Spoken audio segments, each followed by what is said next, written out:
Welcome to the Tri-Series from Sano International Cricket Ground. Japan is hosting the Cook Islands and the Thailand men's team. Today is the first match of the Tri-Series, and that is between Thailand and the Cook Islands. Thailand have won the toss and they have elected to bat.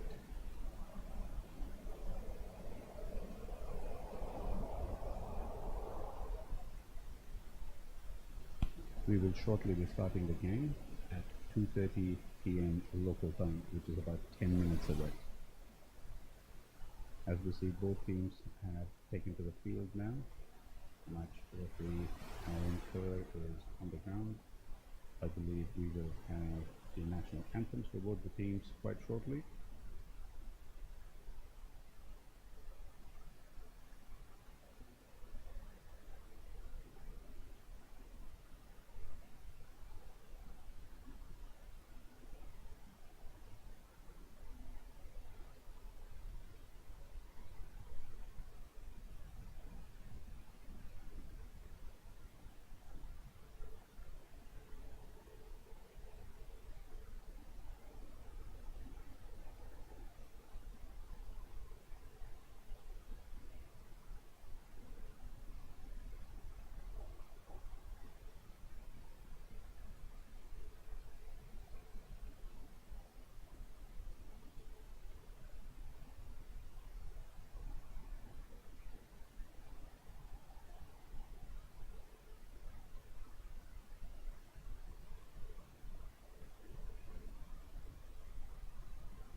And there we go, dear viewers.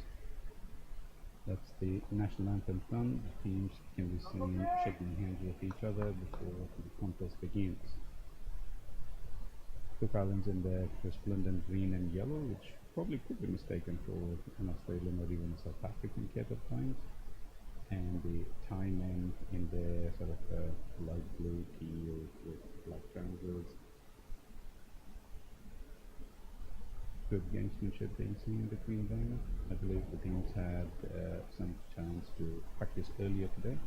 Yesterday was a bit of a washout. It was raining continuously in Sano, so they didn't get any outdoor practice time. This morning they've been here on the ground early. They've gotten some practice under the belt, and I bet you anything that both these teams are raring to have a go. The Cook Islands do have some really good quick bowlers amidst their ranks, and a lot of their players probably play club cricket or grade cricket in New Zealand, whereas the Thai players don't get a lot of match practice.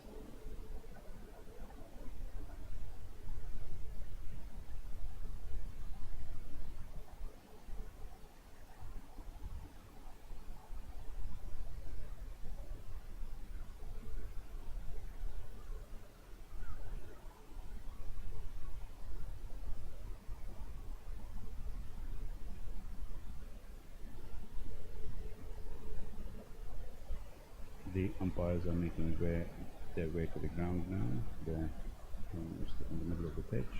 Senior umpire Adam Burrs and Natarajan.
Alright, the game's about to get underway.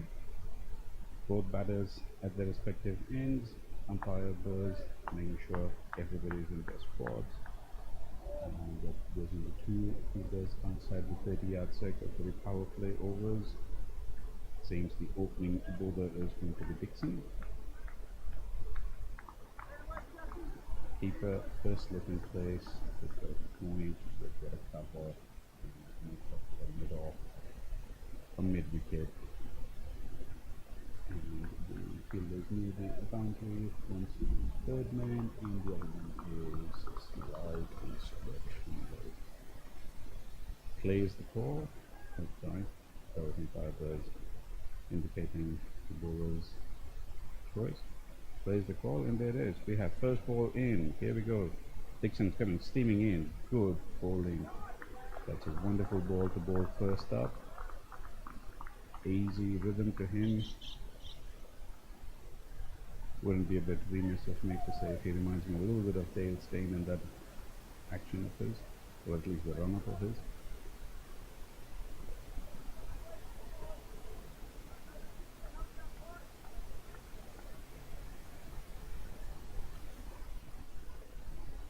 And he comes for the second delivery again.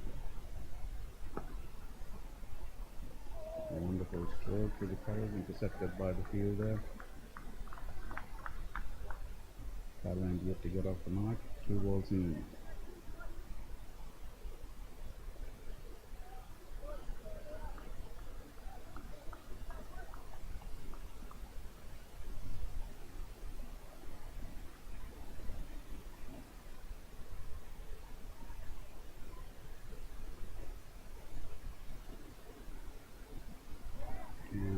Good delivery once again.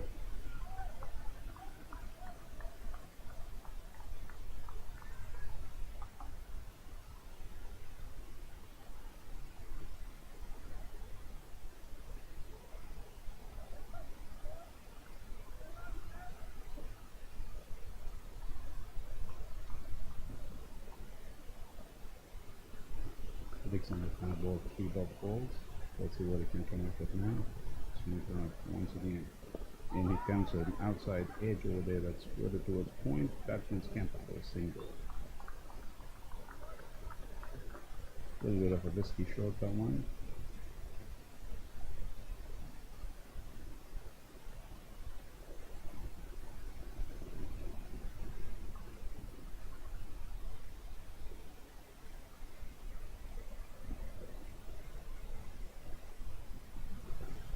And with that, yeah, that is off the mark, which brings his opening partner, Tyson, back to face the strike now. 2 balls remaining in this over.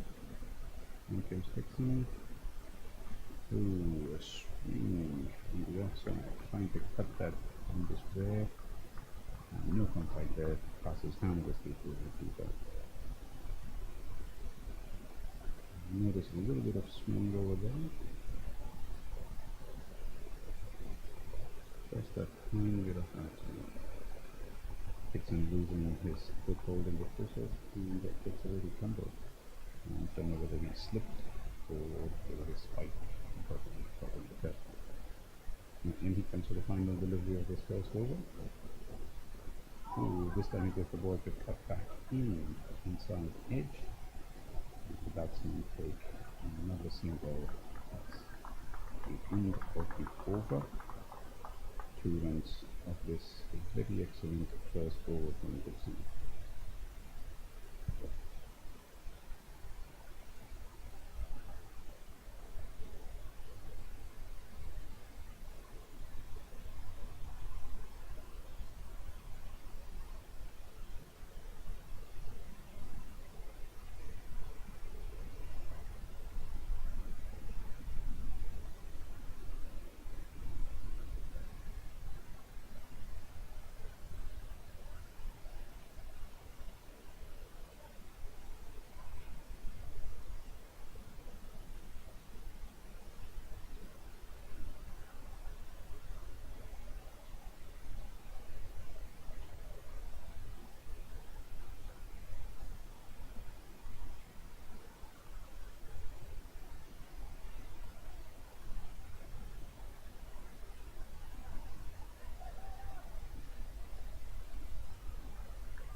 We have spin at the other end. Off spin going around the wicket. That's a good stroke there by Chuck Tyson. Unfortunately, he fails to find the gap.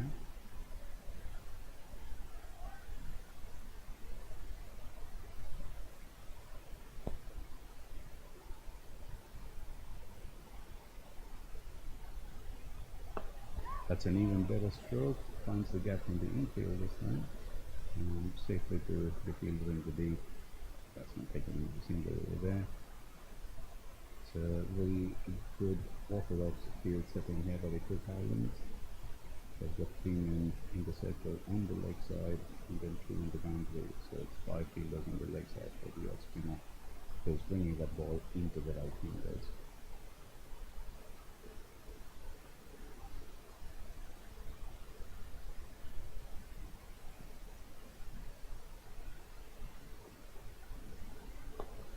That's a wonderful shot, a little bit aerial, could have been caught by that man at shorting the wicket. In the end, no harm done. Another single gets out of the wicket.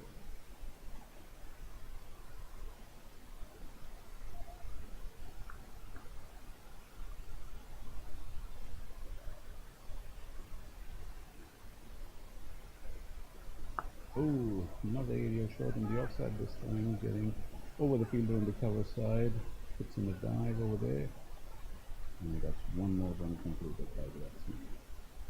Now, it does appear that we don't have the graphic for the bowler's name on screen, but looking at the team sheet, that could be Mara Abu, who's the Cook Islands skipper, and he's the one bowling this over now, shirt number 4. Oh, it's a lovely, lovely ball. Tempted the batsman to strike straight back at him, and almost did make it a bottom ball.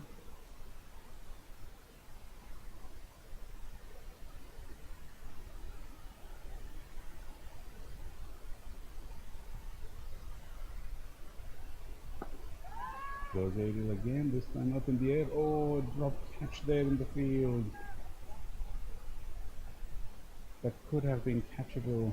The Cook Island fielders have been practicing their catching quite diligently, and I'm fairly certain their coach is not going to be happy with that.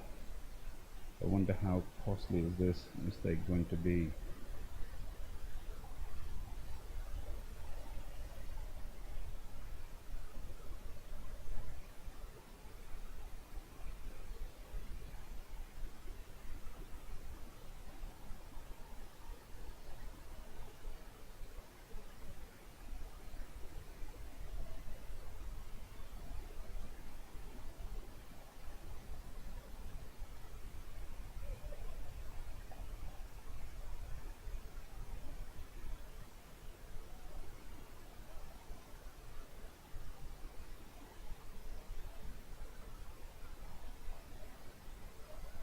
We have a change in bowling over here, and this will be a new bowler.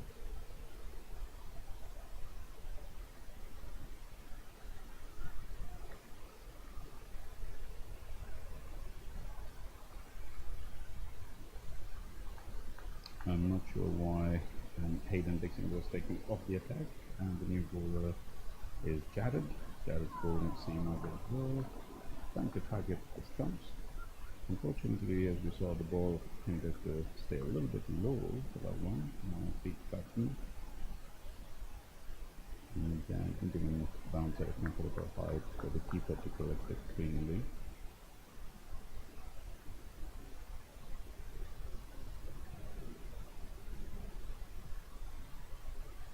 Here comes Jared again, batsman on the charge.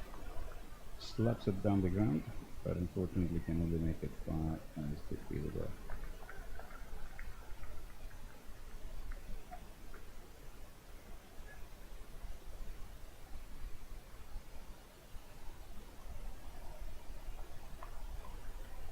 Bowler getting good support from his players over there. I just like how this field has been set up, 4 in the offside now, and 3 in the leg in front of square. Another swish and a miss. Thailand trying desperately to get take some advantage of these power play overs and get as many runs as they can at the beginning, trying to clear that infield. Some shots have gone to the fielders and a few have been missed. But the intent is there. And comes Jared again. So this time pulling out. Probably say a sensible decision, given he wouldn't have wanted to bowl a no ball or a wide, or one of those balls that goes so high up in the air and then sort of just stays in the pitch. Umpire Burrs calls it a dead ball, and Charlie will have to re-bowl this. It feels as if his foot was stuck in the pitch simply. And put it in your hand. And it comes again. This time on the leg side. And umpire Burrs calls it wide.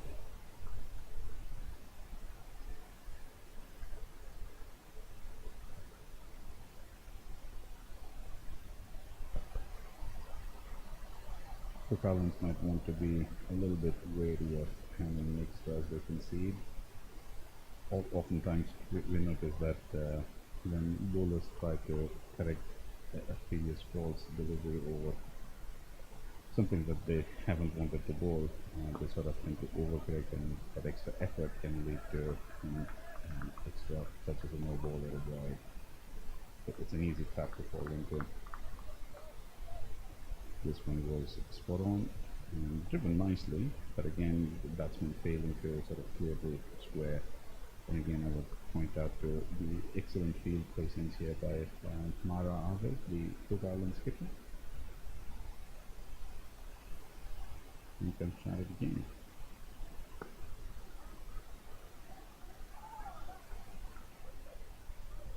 Out nicely by Sano.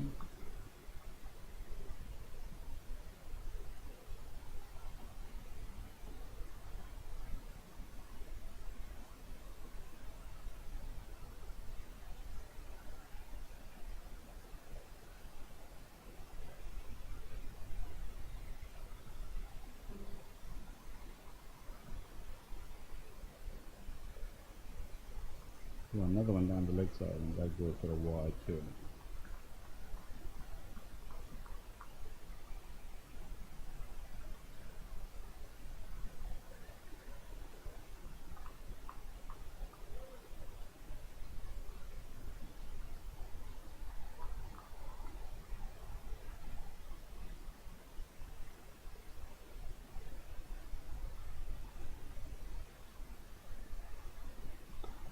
Batsman gives him the charge and smacks it on the offside for the first boundary of the innings. That was a clever use of his feet and good use of the gap on the outside. He knew that once he got it past that infield, there was nobody there to challenge it. And it was an excellent aerial drive easily into the gap. First boundary for Thailand. 2 overs gone, and the score is 15 for no loss. Not a bad run rate if you ask me, especially at the Sano International Cricket Ground, sometimes where the pitch tends to aid the bowlers a little bit. 7.5 runs and over is not a bad start by any means. We will have a new bowler at this team.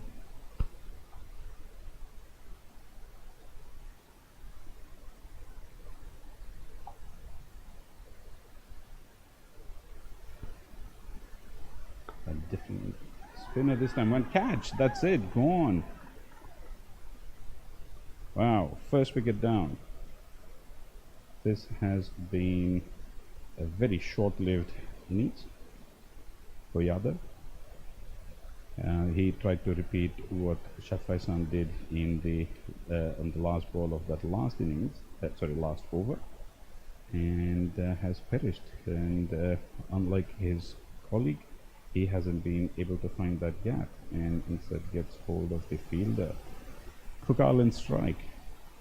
First blood to them. Kavana being the bowler. That's his first ball in this series, and what a way to commence your spell with a wicket off that first delivery.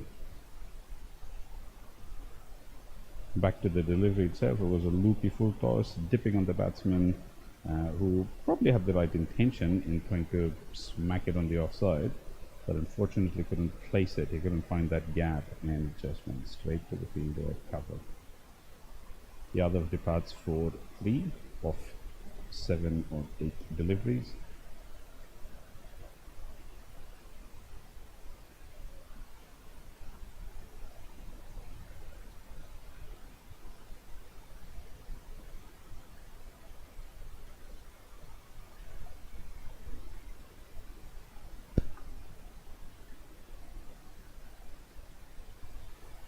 Kavani continues.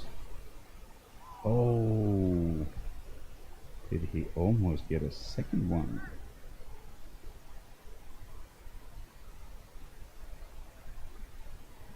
The batsman just missed that completely. Oh, that's a high no ball. No ball called there by umpire Burrs at square leg. You can see him with his hand outstretched. Good chase in the field there, pulling that ball back in. Good fielding by the young man. There we have it, confirmation of the no ball, and very soon we shall have a confirmation of the free hit. That's umpire Natarajan signaling the free hit.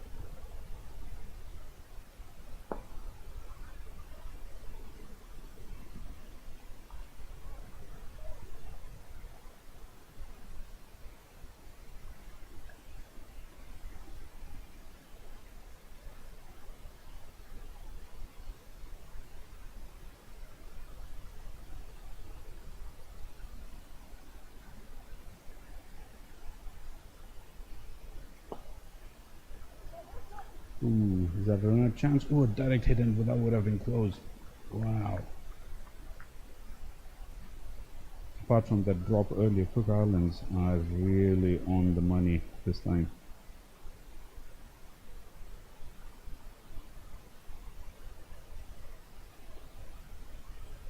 Kamana comes in once again, this time on the leg side. The batsman tries to sweep, no connection there whatsoever.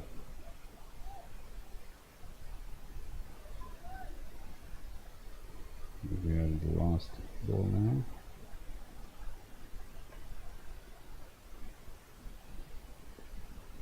Played sedately on the offside. It's a slow push which allows the batsman enough time to scamper for a single. Fielder puts in a good effort over there. Unfortunately, there was no opportunity for a run out. That's the end of the third over. Thailand 20 for the loss of 1 wicket. Sarawat Desunon batting at 4 of 5 and Chatpaisan batting at 11 of 12. Havana the sole wicket taker so far in these early stages of this match. We are 3 overs into the power play. We have 3 more overs left. Question is whether Thailand can capitalize on the fielding restrictions. Not having watched them play before, I can't really say as to whether they prefer to go all-out aggression during the power play, or they're the sort of team that likes to consolidate during the middle overs and accumulates their runs through singles and doubles. Looks like Dixon's back in the attack. There we go. That's a Dale Steyn-like run-up and arm action. Batsman take a single. Oh, it's hit the stumps. That is close. Umpire Burrs remains unfazed, walking calmly and nonchalantly to that non-striker's end, replaces the stumps back. I think it's clear what his decision is.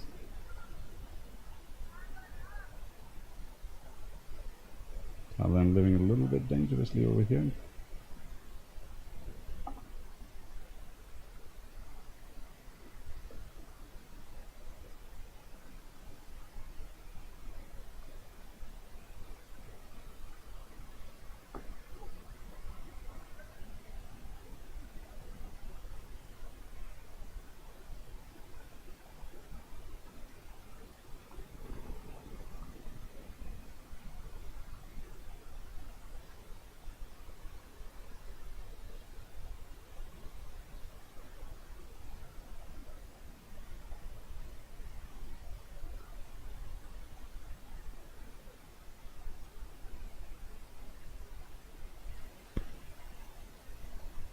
Shot.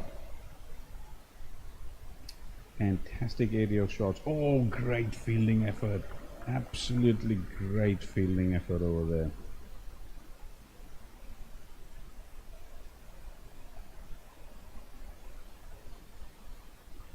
That ball was not a bad ball whatsoever. The batsman did very well to get underneath it and hit it up aerially over mid-off, clearly aiming to go for the boundary. Unfortunately, the fielding effort was equally terrific and pulled it back in, allowing the batsman to do 2 runs in the process.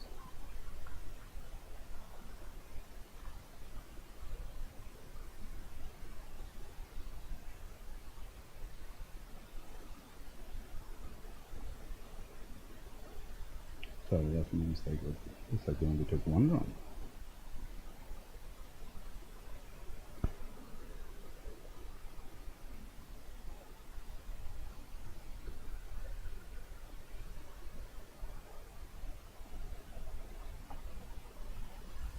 Comes down the track again, gives the bowler the charge. Only a single this time. The intent clearly there. Take the attack to the bowler. Not allow him to settle in, not allow him to dictate terms. I like this approach from the young Thai batters over here. I bet the Japanese compatriots will be watching this game, trying to take notes of what the opposition players look like and how they play, and making little notes of their own.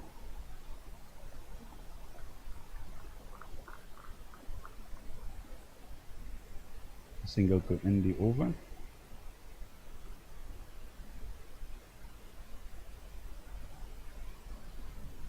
Brings the total to 26. So Thailand after 5 overs are 26 for 1.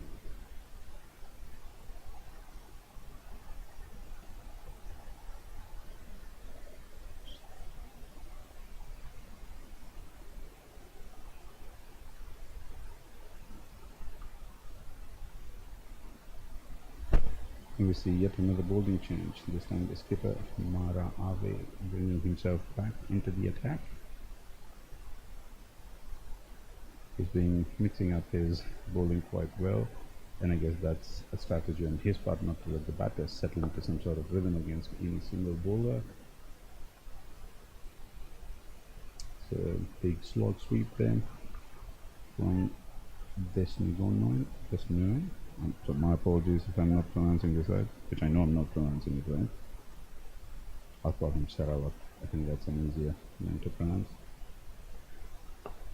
Full toss, hits it high, it goes just behind the fielder, falls into the gap and pulls very sluggishly behind the boundary. Batsmen take 2 in the process.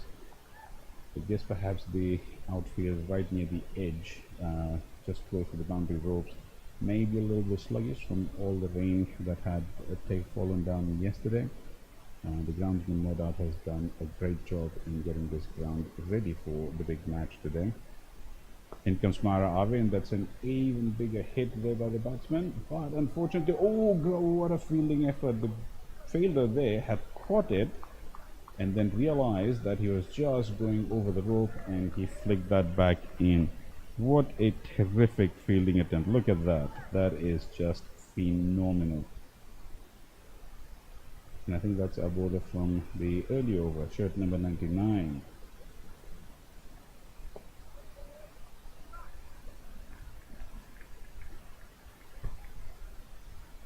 It's these sort of fielding attempts that really elevate the quality of your game and command respect, not just from your teammates, but also from the opposition. Now they know not to mess with him.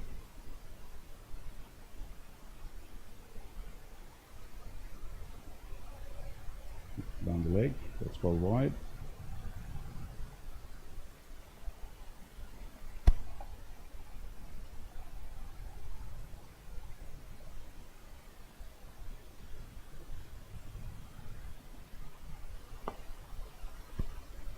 Ooh, that's a risky run again. Had the throw been at the bowler's end, that might have been a very tight call.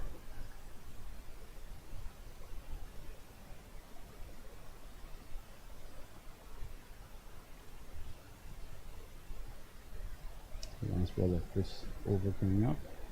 Falls it short, slapped back by the batter straight to the fielder at mid-on. No run. So a fantastic over, which we got to see a wonderful fielding attempt there at the deep mid-wicket boundary. Quite a sensible piece of fielding, very fantastic presence of mind. And while the catch was sacrificed, the runs were saved, and I bet his teammates are grateful for that. 6 overs gone. That is now the end of the power play. Thailand have scored 34 for the loss of 1 run. 1 wicket, I mean. Current run rate sitting at 5.67.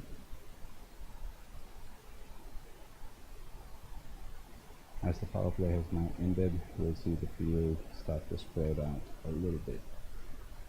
We now have 3 fielders outside the ring.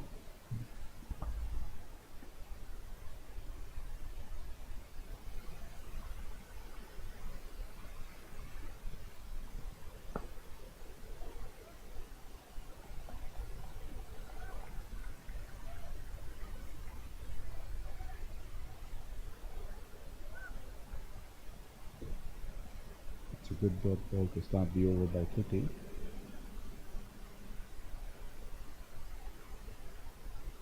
Especially after his wonderful fielding effort earlier. Good shot there. Good shot. Got the gap, got the elevation. So running towards the boundary, but saved by the fielder who goes skimming across that outfield, across the water on the surface that's just beyond the boundary rope. Terrific fielding attempt there. I must say the Cook Islanders are no slouches when it comes to chasing that ball down, and they have just demonstrated why they are an exciting side to watch, especially while fielding. That was a wonderful fielding attempt over there by the captain himself.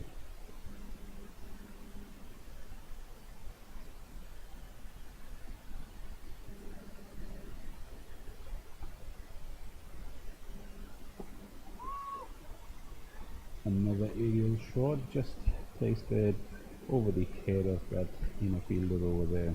Easy single.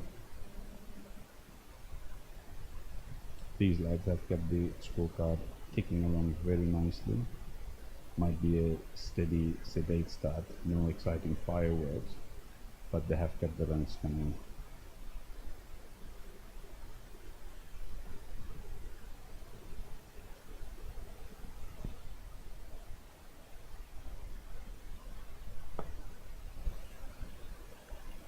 Another good shot down the ground.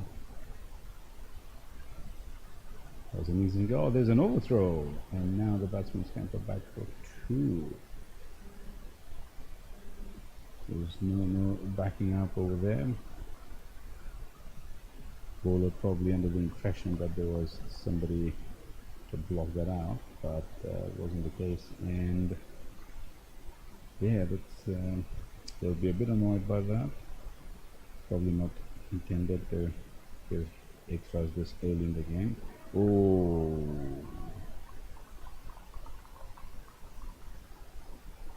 Sarawak being a little bit cheeky over there. Comes down the wicket, tries to steer it past third man or into third man region.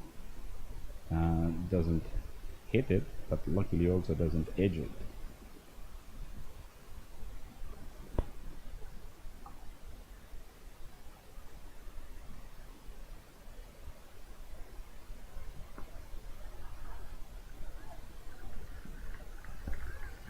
Another quick single taken over here. That's the over. 7 overs gone. Thailand 41 for 1.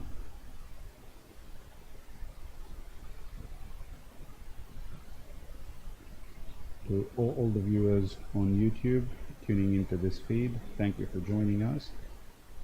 The video broadcast is coming to you live from Sano International Ground in Japan, where Japan Cricket Association is hosting this triangular tournament. 3 teams in this competition are Cook Islands, Thailand, and the home team Japan, of course. We are calling out the game from this wonderful and picturesque venue in Sano, nestled in a valley between mountain regions with lush green trees all around. If anybody ever fancies coming over here to watch a few games, please do so. It's a lovely little spot in the regional countryside, and the people are genuinely helpful, kind. Now we have a change in bowler, leg spinner into the mix.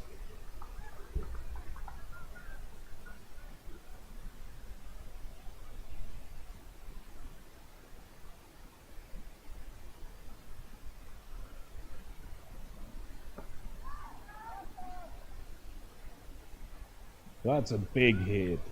Big hit. Past deep square leg. That is gone all the way for the first 6 of this match.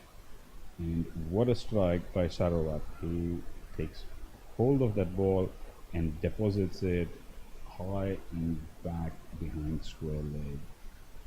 That's a big hit by any standards on any ground, I would say.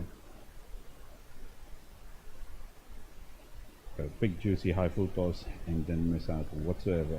Took full toll of it.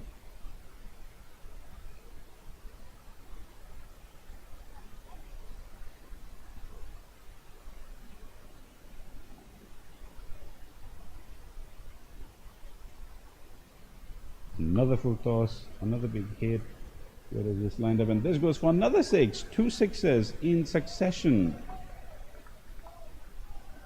And the umpires called it a no ball too. Wow, doesn't this add to the drama? The first one was a full toss as well. That one may have been marginally just at waist high, wasn't called a no ball. This time around, we've got a no ball. Two sixes, and suddenly the Thailand are surging ahead. And because this is a free hit, the batsman takes a big risk again, heaves it and gets a third six. Phenomenal batting this by Sarawat. Phenomenal.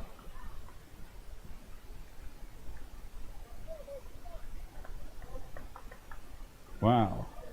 Who would have thought that we would be seeing something like this today?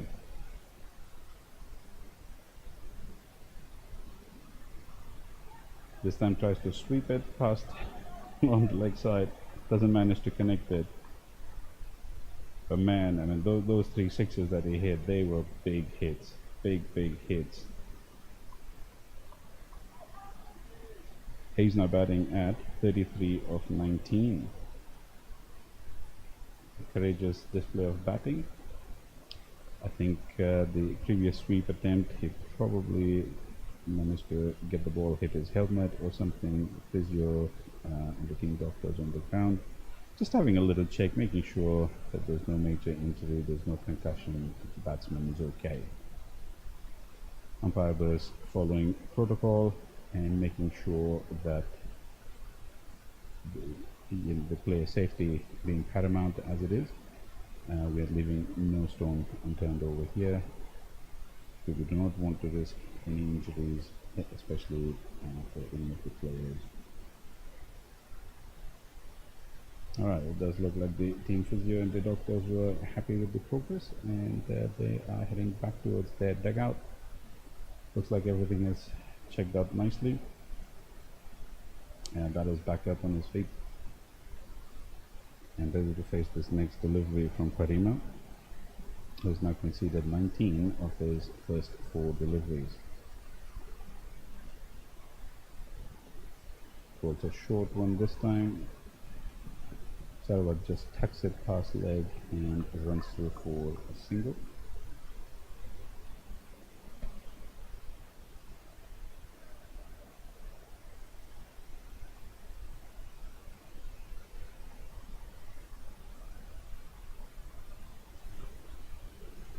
Oh, and this time Chakfai-san is taking the attack, and he manages to get it straight to the fielder behind square leg. Umpire is checking whether it carried cleanly, and the signal is that yes, the catch has been taken cleanly. Batsman still holds his ground. Umpire Natarajan now gives him out, and he is on his way back. That was a good catch there in the deep. Not easy holding on to those catches that dip suddenly in front of you. A handy contribution there by Chhatrai-san. He's batted for 19 of 21. Importantly, even though he hasn't gone on to make a big score, at least he's hung around for a few overs and allowed Sarawat to take that strike, who's basically hit that accelerator out of nowhere in this over.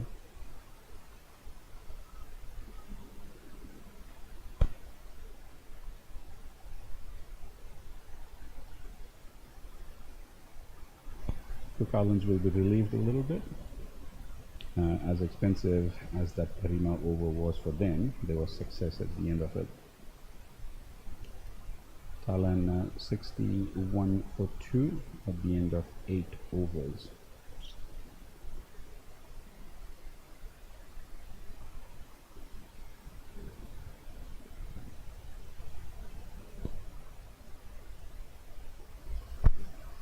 New bowlers coming into the attack.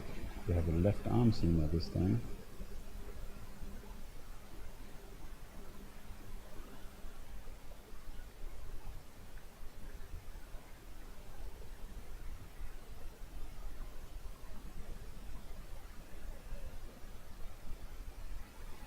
It'll be interesting to see how the batters navigate this new challenge. Sarawat's been especially hard on Karima the spinner. Let's see how he fares against the left armer.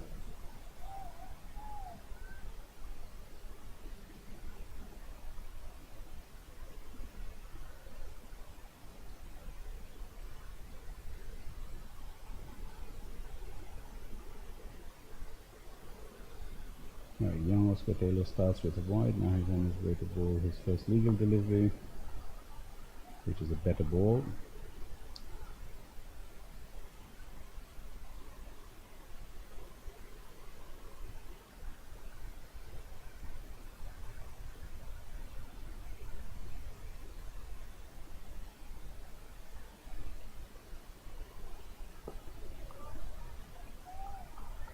Follows it up with another good delivery over here. So he's getting into the rhythm of things.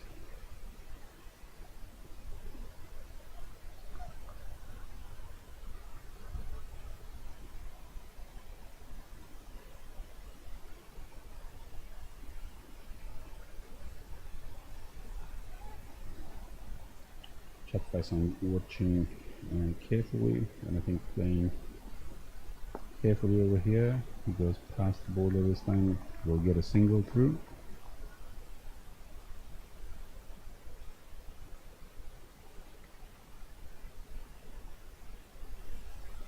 That brings Lazarus on strike.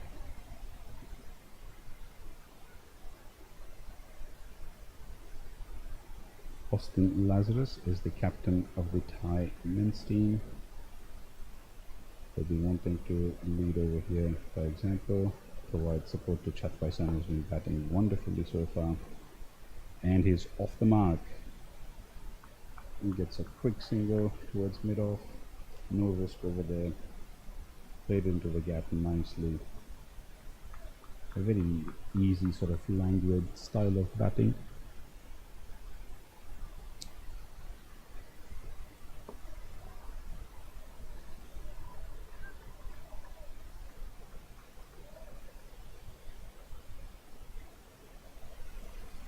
Another single keeps that scorecard ticking over there. Chatwai Sano, not Chatwai Sano, I think it's Sarawat. Yeah, sorry, Chatwai Sano had the wicket earlier. Sarawat basically reining his attacking instinct, giving young Taylor the respect that he thinks is due. Lazarus tucks it down to the leg side, and wow, what good running, good sense of and awareness of the field placings. He didn't hit it too hard, he just tucked it down, got the ball to get there slowly, and because the fielder was too deep, by the time he got to the ball, these guys had already started on their second. That's very clever running. End of the over here.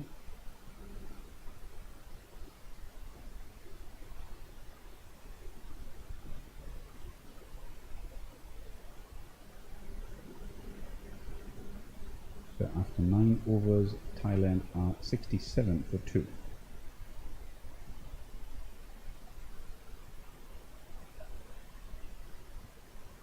Karima comes back in. He gives another full toss, another hoik over there, and this time it goes to hand. It has been taken very nicely at backward square leg, and Sarawat's gutsy little innings, a cameo of sorts, comes to an end. He departs for an individual score of 40. What a tragedy for him, and I guess for his team as well. He was motoring along very nicely, and probably could be described as the engine room of that little Thai attack over there. I mean the batting attack, not the bowling. Thailand now lose their third. Can't fault him for trying to hit a full toss for another 6. He had success in the previous over from the spinner. Hit him for 3 sixes in that. Wanted to repeat it again this time. Got a juicy full toss, which he thought would help his case. Unfortunately, he didn't get enough power behind the shot this time as he did during the previous ones, and found the fielder instead, who took a very good catch there.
New batters off the mark with a single.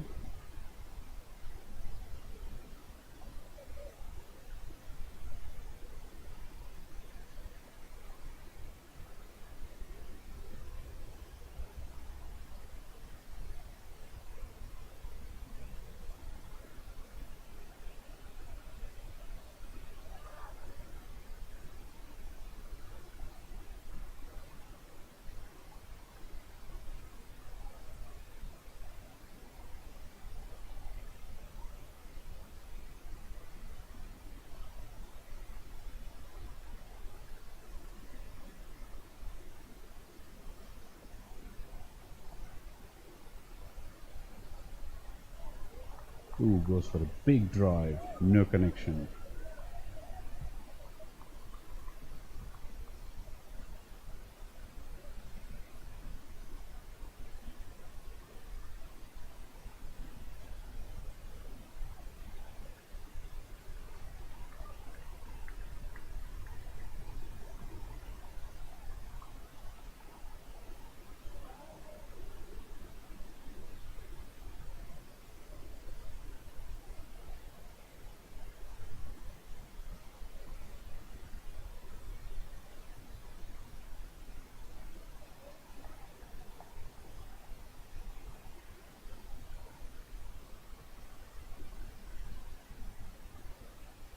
Comes Parima again, another short ball down the leg side.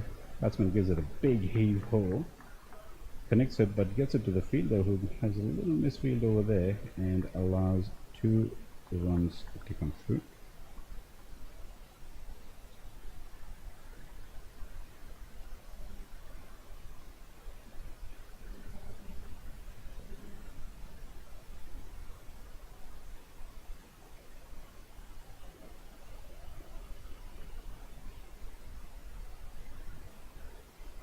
Now, end of this over.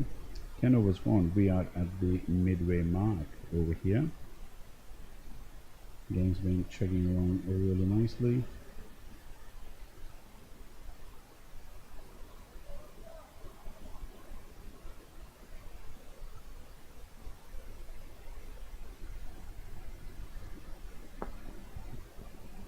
The ball and a nice little strike straight down the ground. Skipper takes a single. Seems pretty calm out there.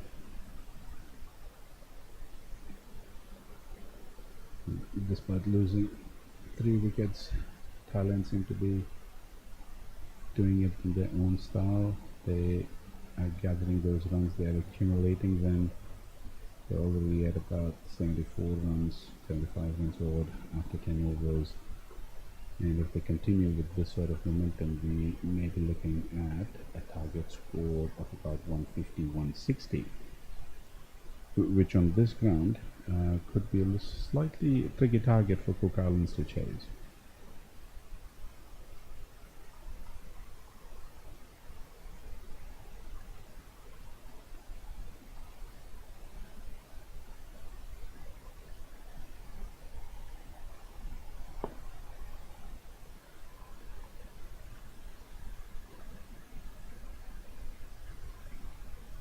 Yeah, there's another single added to that total.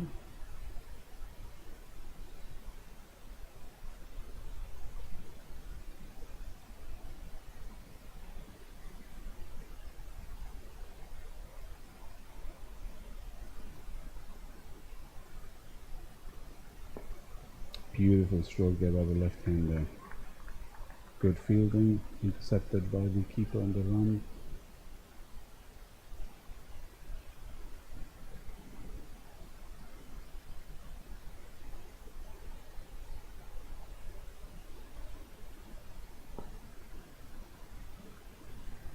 This time he gets a single.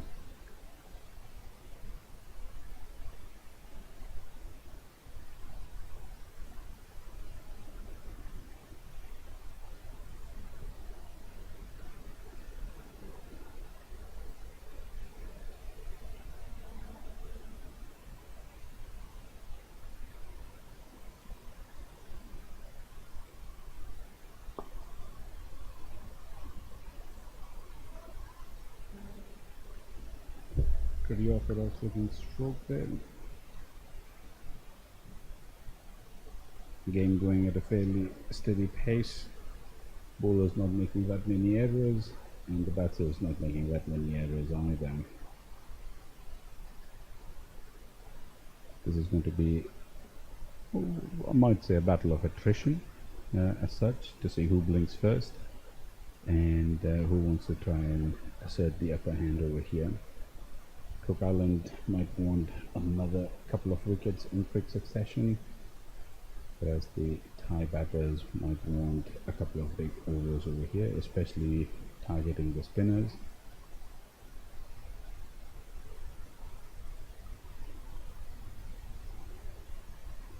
That's a full toss. Caved hole on the leg side. Oh, got to hand and then dropped. Oh my god.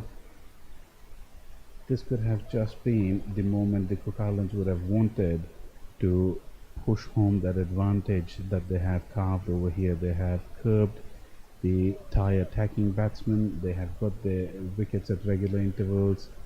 Unfortunately, they have had now 2 drops in the field.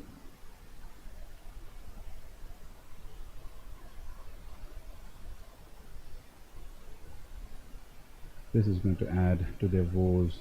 This could have been, I won't say the coffin in the nail, but this would have been an equally important wicket over here, especially as that would have been the one of the Thai skipper. Oh, sorry, is it the skipper? No, it's the other batter.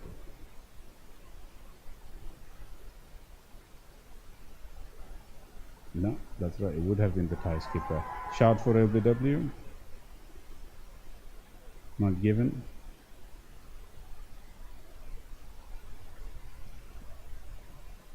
So yeah, so going back to that drop catch, if that was to be taken, it would have been the Thai skipper. Lazarus would have been out, and that would have dented the Thai chances significantly. He leads a lucky life. Still there.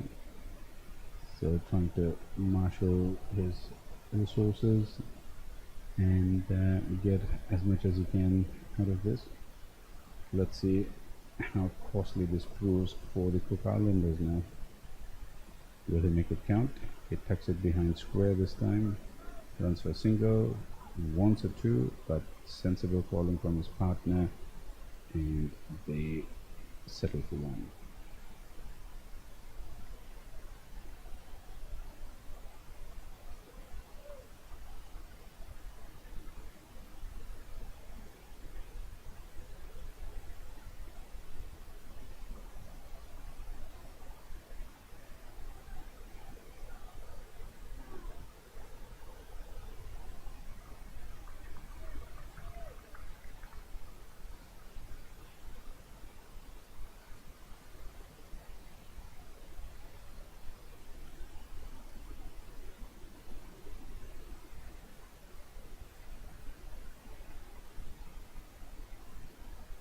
Another over gone.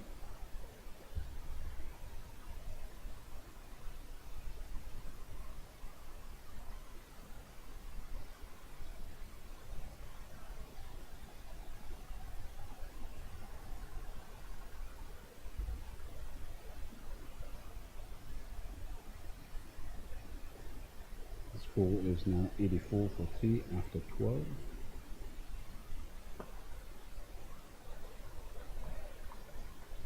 Well bowling fielder at his own bowling.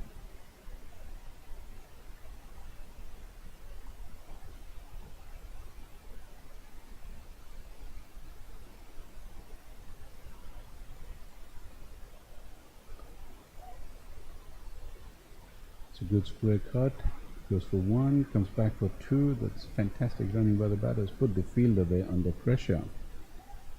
Has a little misfield over there in collecting the ball. Manages to throw back it in time and restrict the batsman only for 2. I suppose if even he had picked it up cleanly, they might still have been able to take 2 runs off that. This time he just dabs it into the gap and takes a single. Oh, the bowler's broken the stumps even before he's able to collect the ball. Minor error.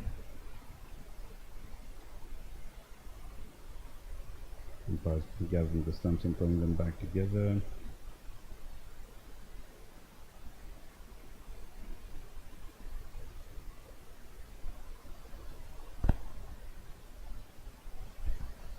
Now in comes the bowler again. Little dot pass, just behind the wicket. Quick single. This seems to be Thailand's modus operandi over here. They're quite comfortable accumulating these runs via singles and doubles.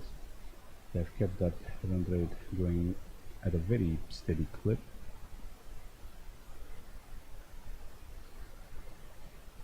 Ooh, an inside edge. Unfortunately, it doesn't get too far, and they only manage a single.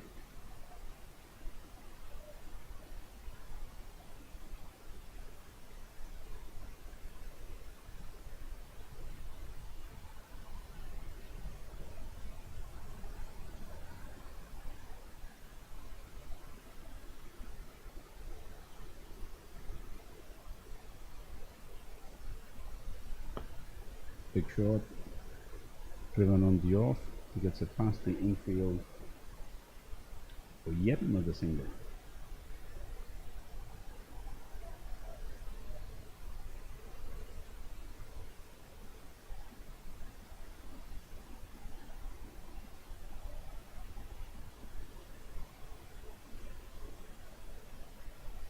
We see drinks being brought in for the batsman over there. I'm sure the umpires will want to minimize as much time as they can, because there are fairly strict regulations about overrates and how quickly one needs to complete these.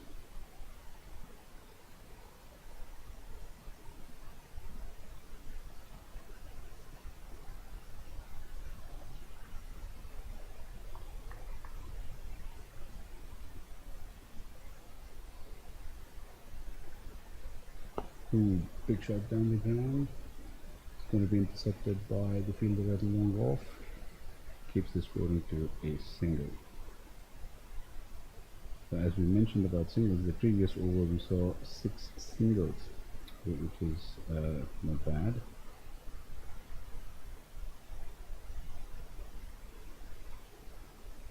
Probably making Kavana's last over. It bowled 3 for 17. Not yet successful in taking a wicket, but he has kept a tidy economy of about 5.7 so far.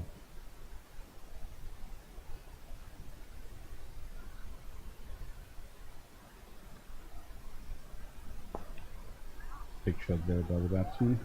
Unfortunately goes straight to hand. No run over there.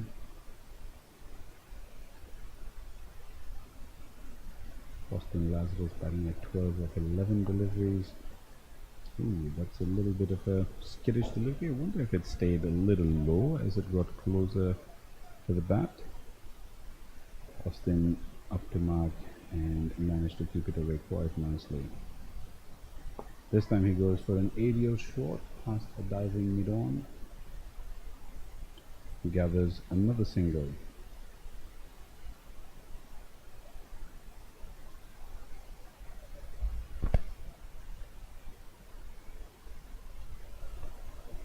Kavana comes in for the last ball of his spell now, or rather his quota of overs. This has been reverse swept by Coetzee,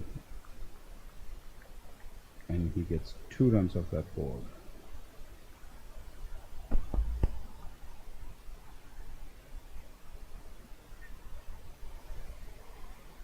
That's the end of the 14th over.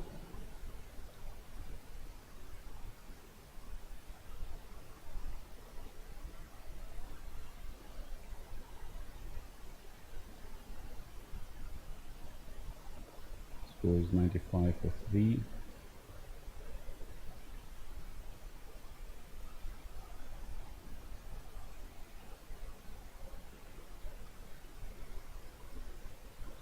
And now we'll see Oscar Taylor bowling his 4th over. Oh,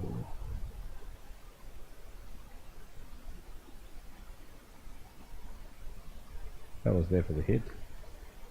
Batsman missed it. keeper being up. Luckily it didn't go past the keeper, otherwise that could have easily been another 2, maybe even 3 runs. This time he gets hold of it, and he not only does he get hold of it, the fielder at point also gets hold of it. That is the end of Austin Lazarus, unfortunately. So the previous drop did not turn out to be very costly. Austin having only managed to add another 2 or 3 runs to his total over here. Thailand lose their 4th. They are now 95 for 4. This has been a very disciplined bowling attack by the Cook Islanders.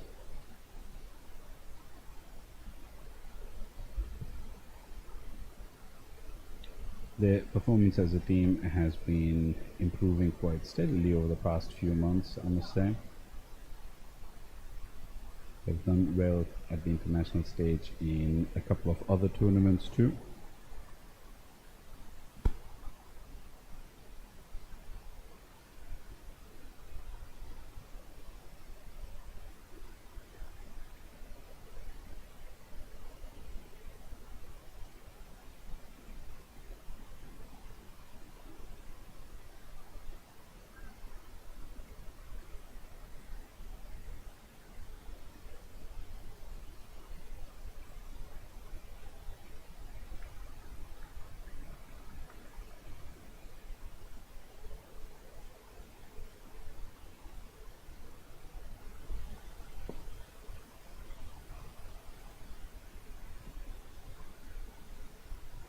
Another single for the total over here now.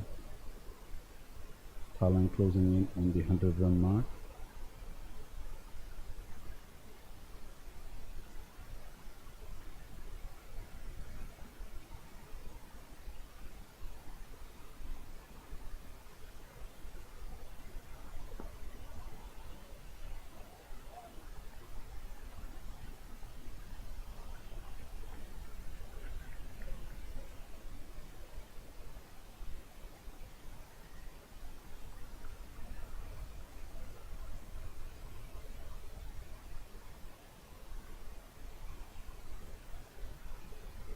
Ooh, this is cut delicately. Very, very delicate shot. Good piece of timing on that one. Oh, the throw is not that great, and the batsman take another single for an overthrow. This is... I won't say shoddy. I don't want to put the fielding team down, but I think that was a very careless return there by the fielder. Probably not realizing the strength in his own arms, and has managed to throw it past the jumping wicketkeeper actually, into an area where there was no fielder, no backup over there for him. This time the full toss has been hit aerially, and it goes 2 or 3 bounces towards the fielder, and the batters take another single.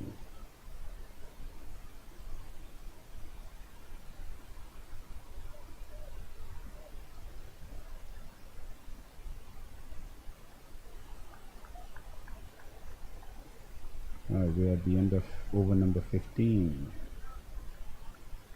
and Thailand are 98 for 5,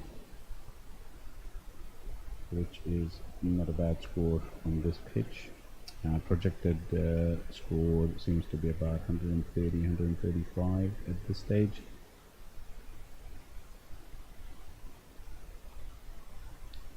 Sorry, there's a correction. The scoreboard has been updated. It is 99 for 4 of 15 overs.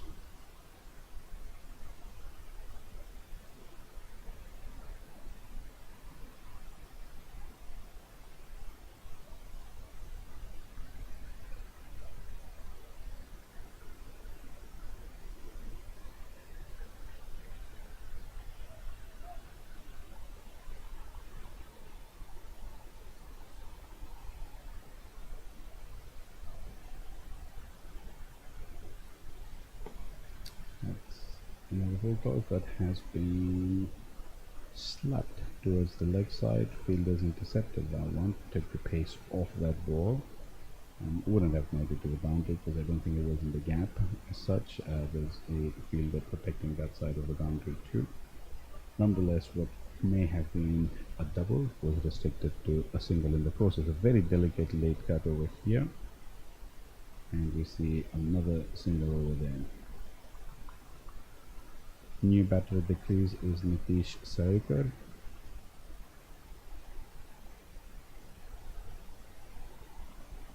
Who is now on strike. Nathan Cavani comes in again. This is likely to be his last over by the looks of it.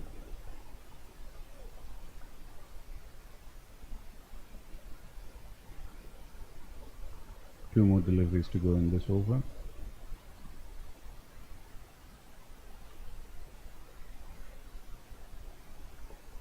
Nudged around the square by Burrs, gets out of the way to allow the fielders to collect that ball. Another single added to the total. Thailand are now past 100 mark.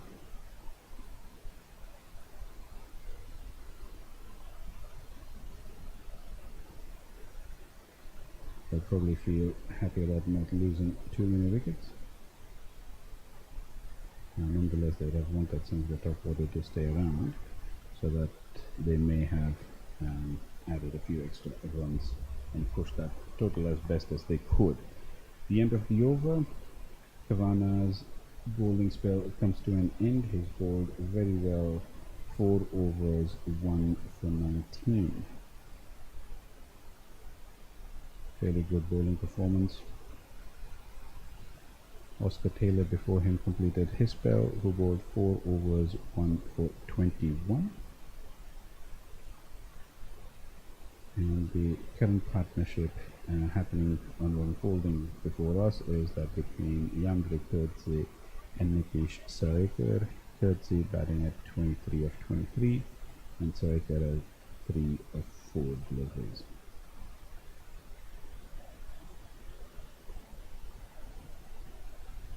"16 overs gone, 4 overs remaining." We are now in the end phase of this match, I would say. The Thai team would want to push for as many runs as they can, preferably maybe get to about another 28-30 runs from the last 4 overs, boost that total up to about 135 if they can.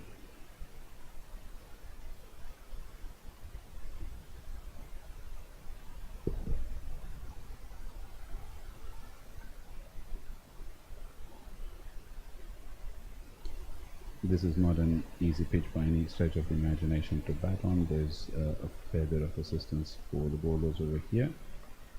Oh, and that's gone. Does it? There's an appeal. The umpire says wait. He wants to confirm with his colleague.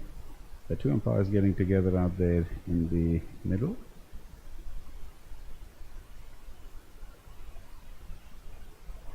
We shall have to wait for their decision as they confirm.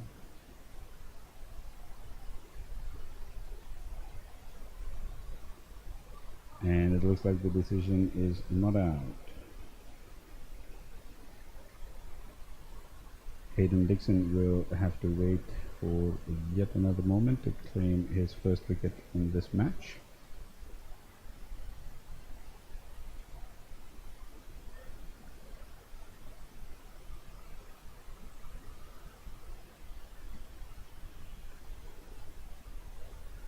In he comes again, loose wind.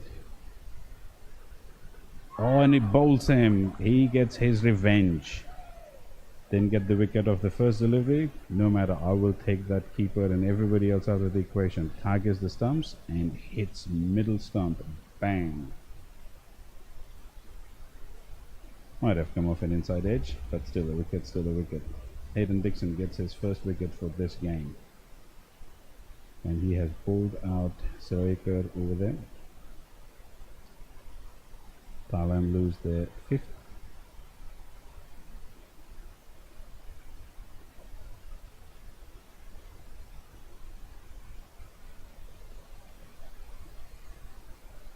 Hayden Dixon could just be Cook Island's answer to Dale Steyn, I would say, based on that run-up. And maybe he's got the pace too, who knows.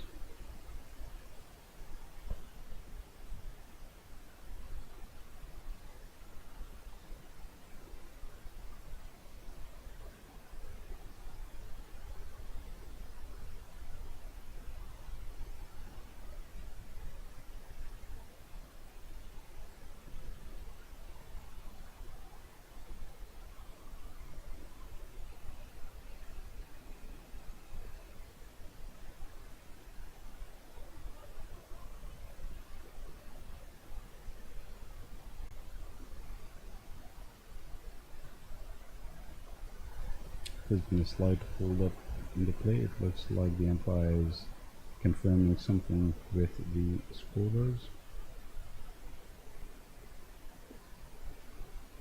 Right, now he's forming the batsman of the bowler's action, right arm over, and there comes Hayden Dixon again. New batsman is Mukesh Thakur, who takes a big old swipe and hits it straight to the fielder at mid-on. Dixon gets 2 in 2. What a moment in the game. What a moment in this game. Hayden Dixon has just broken this Thai batting lineup now with a double strike. He is now on a hat-trick. What an amazing feat would it be if he actually managed to get that third wicket.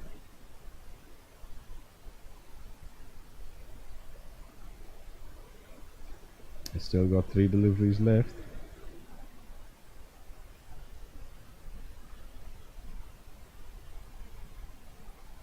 Now what will it be? Will it be an outswinging ball outside of off stump, getting to induce an edge? Or will it be something fast and in swinging or angled into the stumps to try and get an OBW or bowled? I think Cook Islands want a slip or 2 over here, just in case there's a false shot outside of off.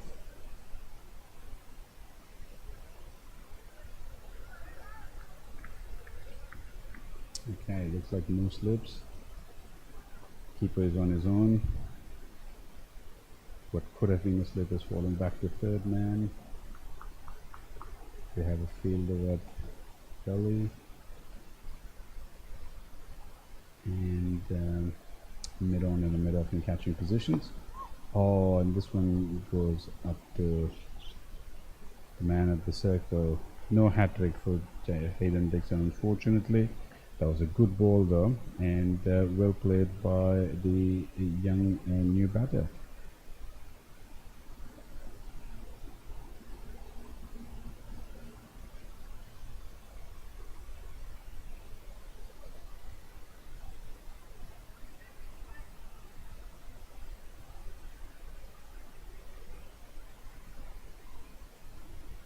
Oh, the game's getting exciting now. Cook Islands believe they can snuff this first innings within a reasonable total. I think they would want to keep Thailand under 120, maybe even under 115 if they can, especially with 6 wickets down. I don't think the tail of this batting team is renowned for making too many runs. Thailand's game would be purely based on survival and just accumulate as many as we can. Oh, we see a scoop, and that is going for a boundary. That is a very, very clever shot over there by Courtesy. He has basically shepherded this lower order over here, especially after the departure of Lazarus. And we see him playing a cheeky little scoop shot over there.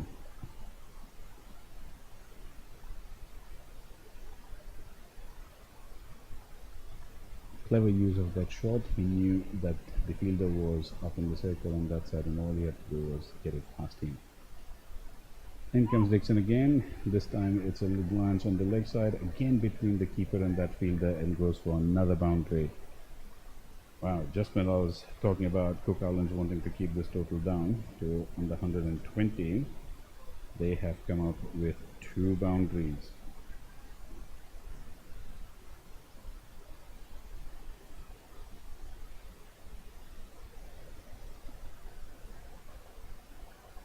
This has propelled them now past the 110 mark.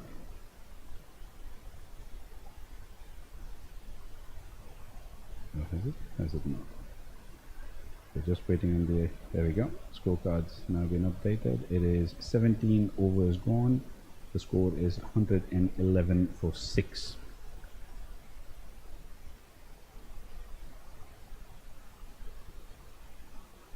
Hayden Dixon's bowling figures, like I would say really excellent bowling figures, spoiled a little bit by those 2 boundaries at the end of that third over of his. He'll probably want to make amends when he returns for his final over.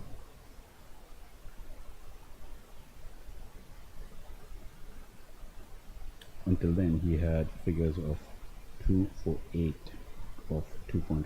overs, and then that got bumped up to 16. Not what he wanted. Jared Tutti back into the attack now. He's also bowled tidily, 2 overs 14, the only blemish against his name being that drop catch earlier. In he comes, right arm seam up, delivers it just past that off stump, keeps it within the tram lines, not a wide.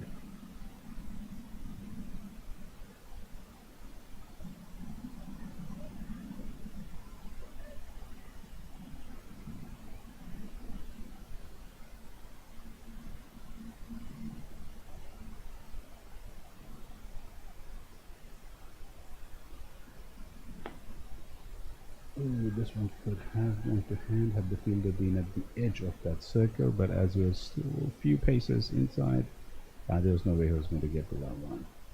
Another single added to the total.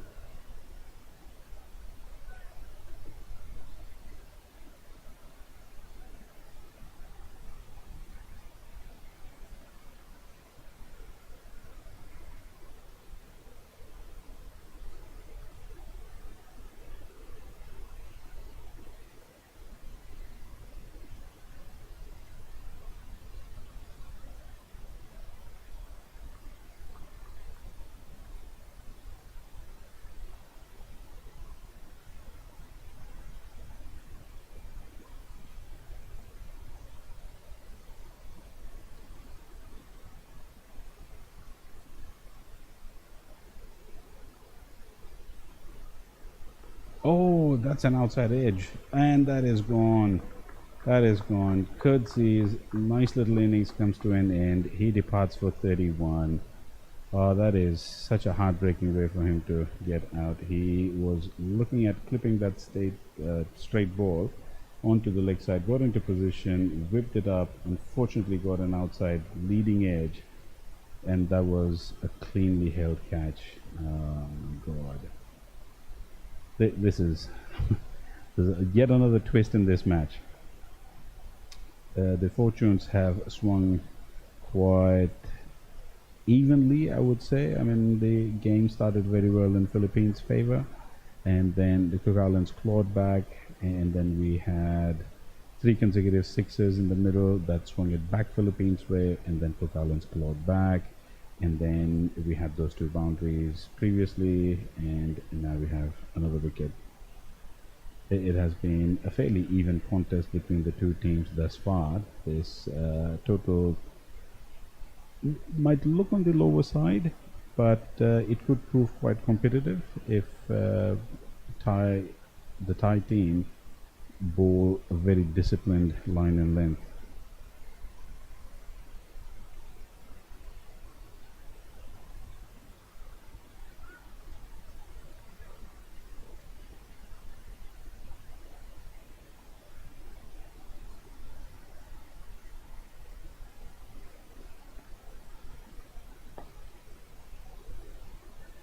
Good follow-up delivery over there by Jared. Didn't try to do anything too fancy. Understood the brief that's probably been given to him by the captain and the coach. Just keep it in that channel, keep it clean, no extras.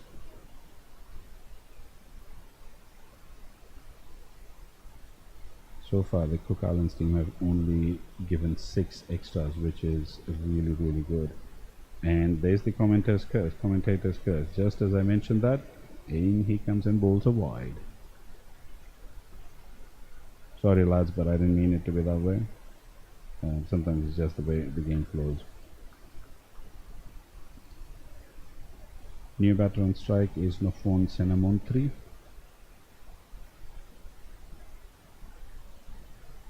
Ooh, that was quite close.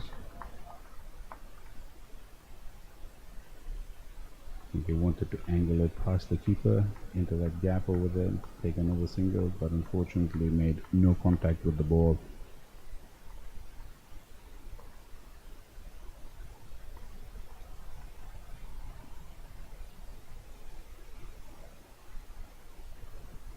Ooh, this time he just helps it up aerially, wasn't really in control of that shot. Not exactly sure where he wanted to place that, but there was no power behind it either. Luckily for him, there was no fielder at square leg or a forward short leg. Otherwise, that could have been a really, really risky play.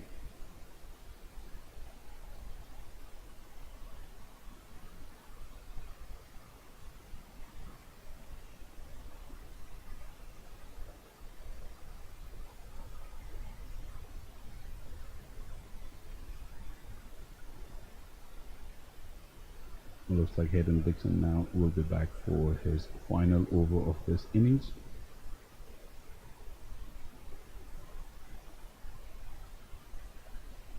With 3 wickets left, he might want to wrap this up pretty quickly. Only 2 more overs left in this innings, but as is my understanding, a lot of people really want to wrap up the innings and get the opposition all out as often as they can.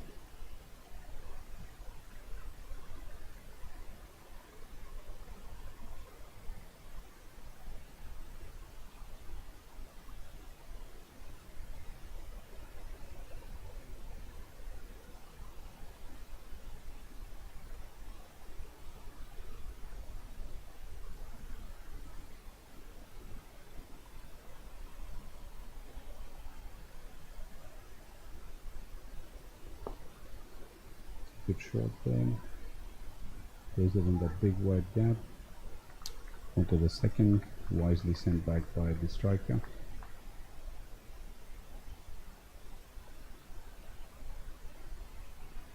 The last thing they would want is a run out over here.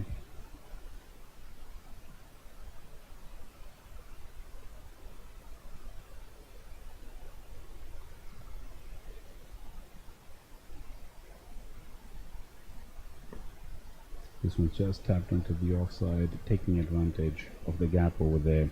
Take another quick single.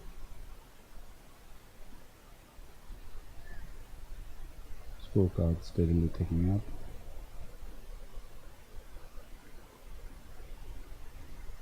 $116 for 7. We've got 10 deliveries left in this over.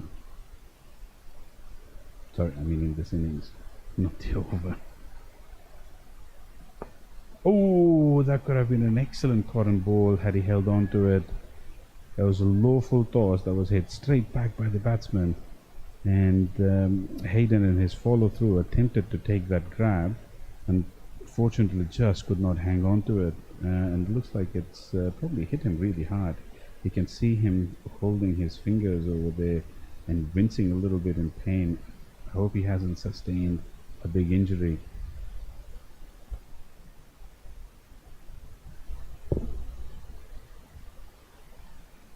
In he comes again. This time the batsman just tugged it in front of square on the leg side, wanting another single. Some slight miscommunication between the two.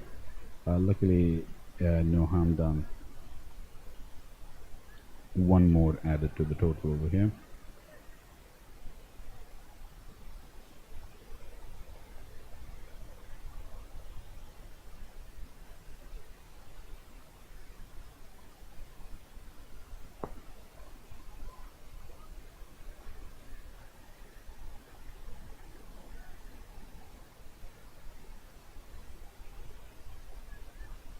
Diving effort over there from the batter, makes his ground quite comfortably. End of Hayden's final over. Unfortunately wasn't able to add to his wicket tally. Could have had another one easily, but it was a really tough cotton ball chance. It's not always that easy for quick bowlers in their follow through to grab those chances.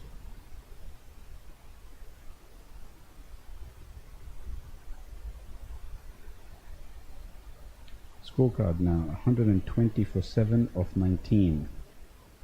This is the final over of this innings.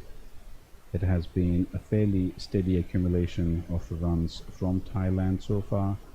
I think they have managed to keep it within their, what shall we say, strengths. Not tried anything too fancy. They have been fairly conservative in the way they have approached this innings. They have respected the bowlers. They have tried to hit the bad balls out of the way, which they did, to be honest. But unfortunately, it was one too many hoiks that ended up in a catch. And it ended up the innings of Chalamwon Chatpaisan, who batted magnificently for his 46 of 36. Now that's a shout for a run out, but the batter was comfortably home. The umpire is not even interested in considering it.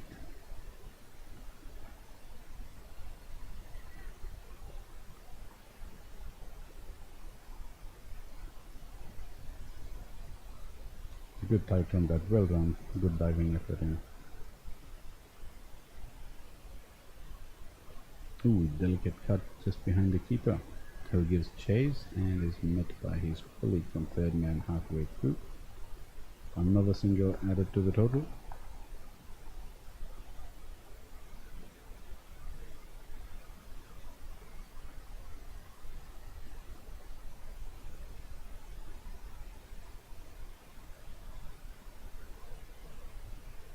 Three more deliveries.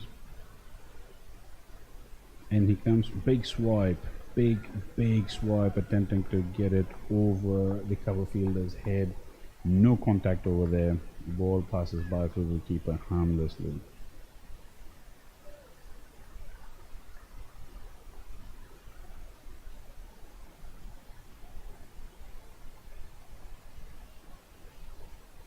Two more deliveries.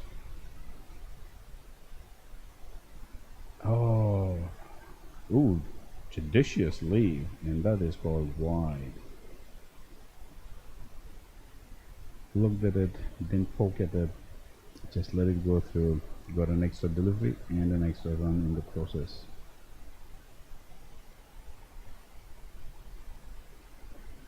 Right. Jared will have to bowl that one again.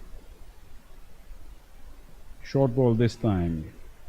Batsman shapes up to pull, couldn't get into position quickly, couldn't connect, and instead the ball connects with his body, and in the process he falls down to the ground. Cook Island fielders checking in if he's okay. Umpire Burrs comes in, make sure the batsman's okay over there. And we can see the team physio running through as well, just to make sure that they do their concussion checks and to ensure that there's no damage done, no harm done. And luckily he didn't cop that ball full on the helmet. That would have been an even more forceful strike. This one seems to have come off his hands or arms and then hit his helmet. Okay, everybody's looks like they're satisfied that he's doing fine, and they return back to the hutch.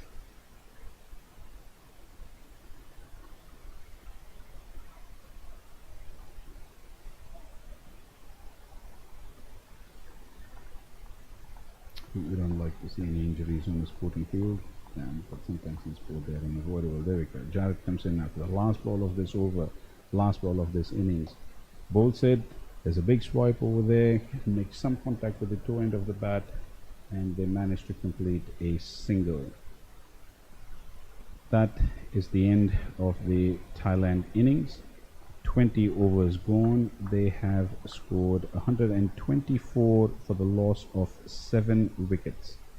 124 for the loss of 7 wickets. The top scorer being Chalamwon Chatpaisan, 46 of 36 deliveries. Nice little cameo and good support from Yandre Kurtzi towards the second half of that innings. The only other player getting into double digits was Austin Lazarus, and everybody else was in single digits. Unfortunately, 8 extras included in that total, which helped them get their score up to 124. I suppose the Cook Islands would be happy with this performance. They would have wanted to keep Thailand below 130, perhaps even below 120, but 124 is a reasonably respectable score to be chasing. I anticipate that they probably won't have any problems doing that. Let's tune in into the second innings of this match to see how it all pans out. Thank you for staying with us. Thank you for joining us on YouTube or FanCode or any other app, whether you're following it via the JCA app or any other medium. Thank you for all your support for cricket in Japan, cricket in Cook Islands, cricket in the Thailand and Philippines, and every other country out there that's playing the sport. And we appreciate that. We'll take a little break and we will join you in about 15-20 minutes for the second innings of the match. See you soon.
welcome back everybody.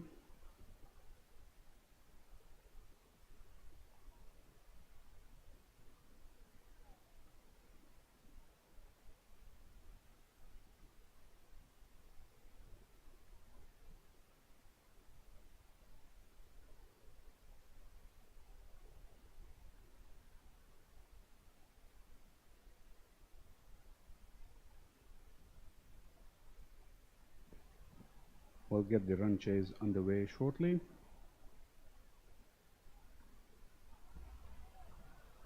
Play call by umpires. Here comes the first ball. Oh, struck him smack on the pads.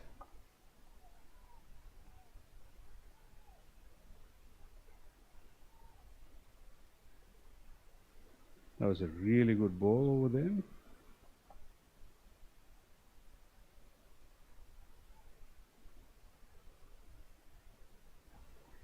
Looks like Kurtz is not only handy with the bat, but he's quite capable with the ball too. In he comes, second ball of the innings. This time it's tucked on the square, on the leg side. Batsman off. First runs off the bat. The Cook Islands run chase now underway.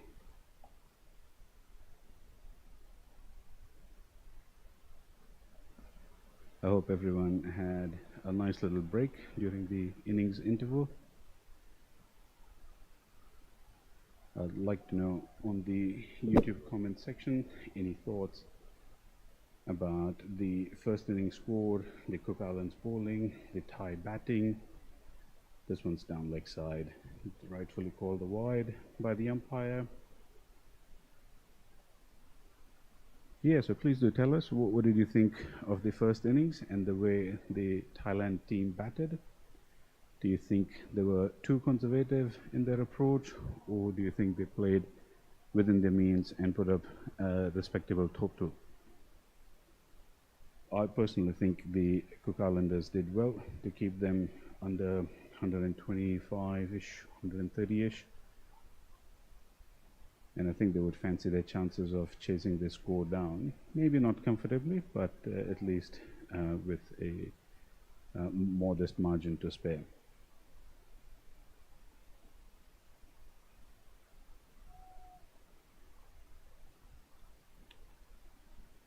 So the two Cook Islanders on strike, Thomas Parima and Hayden Dixon. Hayden Dixon doing a Neil Johnson over here, opening the batting and the bowling. It's a very tidy over so far by Yandre Kurtzi. He's only given one run off the bat and one extra so far.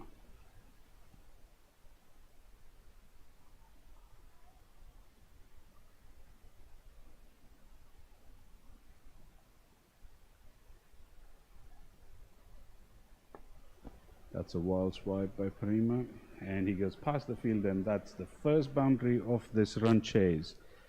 4 runs off the bat. That's an excellent shot, nice little on drive, beats the fielder in the circle and then goes smoothly there towards the boundary. It's a little bit of a misfield from the fielder. Didn't manage to get any hand on the ball whatsoever. Couldn't arrest the momentum of that shot, and the batsman gets 4 runs for his effort. A good follow-up ball by Kurtzi, and that is the over. So after the first over of this run chase, Cook Islands have scored 6 runs for the loss of no wickets. That's 6 for no loss. Tidy over by Yandre Kurtzi, and if it wasn't for that misfield, he probably have had better figures. Let's see if his bowling partner at the other end can continue that tidy effort.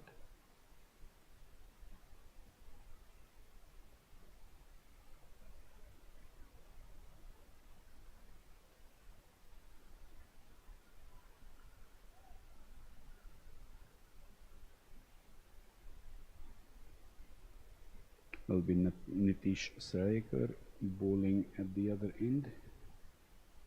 And unlike Cook Islands, who opened with spin at the other end, Thailand will continue with seam at both ends. In comes Nitish. Ooh, big shot there on the offside. This is being chased, and it goes for 4 runs. 4 runs over extra cover. Was a very aerial shot over there. Hayden Dixon putting a lot of power behind that shot. Gets a lot of elevation, and that ball probably bounces just 1 bounce before it goes past the boundary rope. 4 runs to open his account. Cook Islands chase now truly underway. They're forcing the run rate. Another slap shot by Hayden Dixon over here. Goes towards backward square leg. Takes a single this time. Clear intent visible over here. Cook Islands don't want to waste any chances over here. Not only are they probably factoring for any weather-related interruptions, but say for example they end up tying for first or second spot on points, they would want as good a run rate as they can to make sure that they get into the finals of this triangular tournament.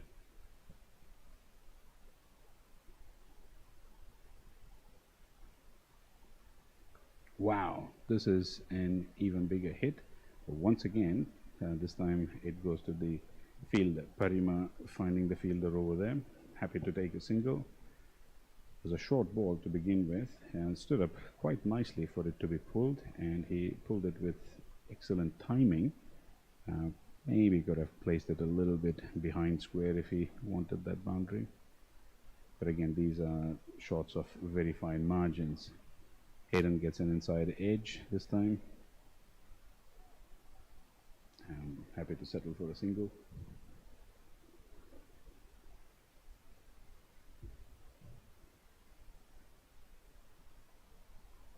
Runs coming at a fairly good clip for the Cook Islands team. They won't be disappointed with this. They might want to maximize the 6 power play overs. Goes for another big pull, doesn't connect, and the ball just sails over the bat into the keeper's safe hands.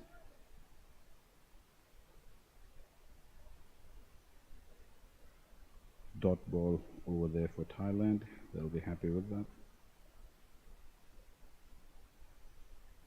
I suppose at some stage they want to think about whether they want to choke the life out of this run chase by denying them the runs, or whether they want to be aggressive and get as many wickets.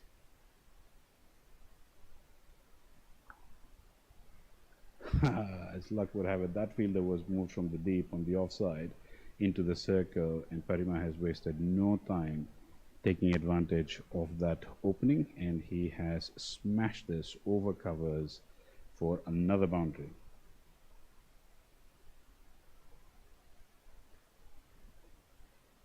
That is the end of the second over, and Cook Islands are now at a very healthy 17 for no loss.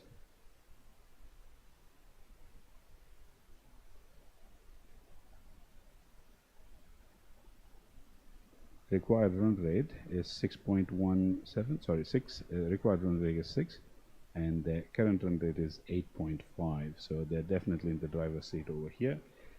And I do understand it's only been about 2 overs, but you know, in close run chases like this, every bit of advantage that you get at the beginning is very, very handy.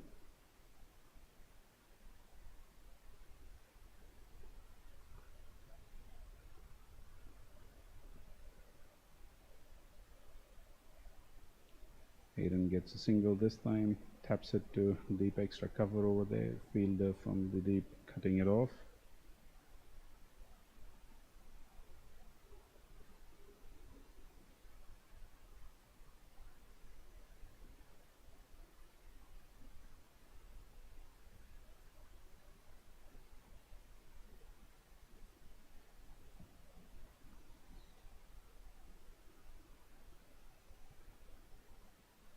White ball called.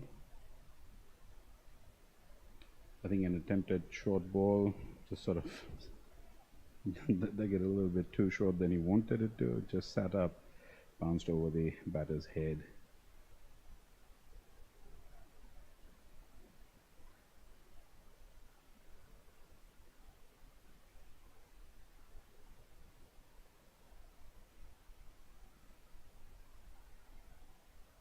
Comes in again, another short ball. And the umpire calls it first one bouncer for the over.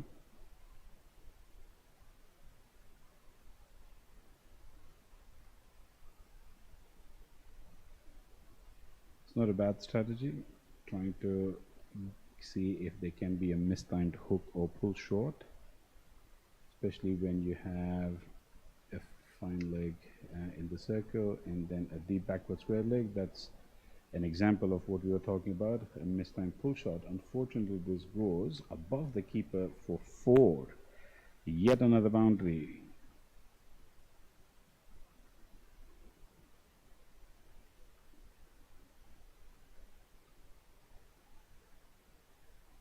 Would have worked if that fielder was finer rather than being just somewhere between square leg and fine leg. Yeah, just tells you about that strategy we were talking about, that sometimes when you do these things, the batsman can only hit as many balls as they can for a boundary before they get one to sort of mistime or get a leading edge, or something happens, the ball comes off slower off the pitch. Sometimes it zips through and you mistime your shots, but yeah, it definitely induces a mistake and you can end up losing a wicket over there.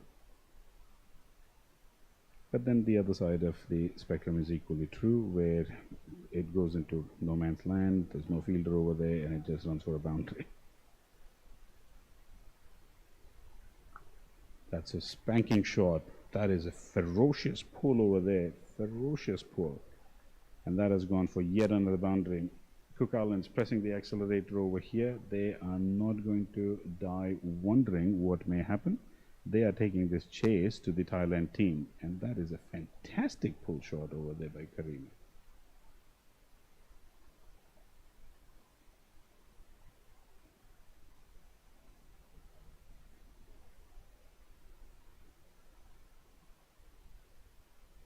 In comes Curtsy again, and Parima drives this on the offside, gathers a single, and that pushes his tally to 18 runs of 12 balls,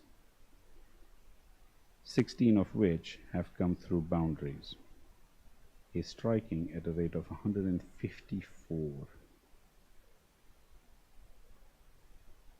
His partner, Hayden, has been taking it pretty sedately until now, and he scored 8 of 6 deliveries with 1 boundary. And because they took a single of that last ball, Parima will retain strike. We will have a change in bowler. Looks like the skipper himself, Austin Lazarus, will come on to bowl.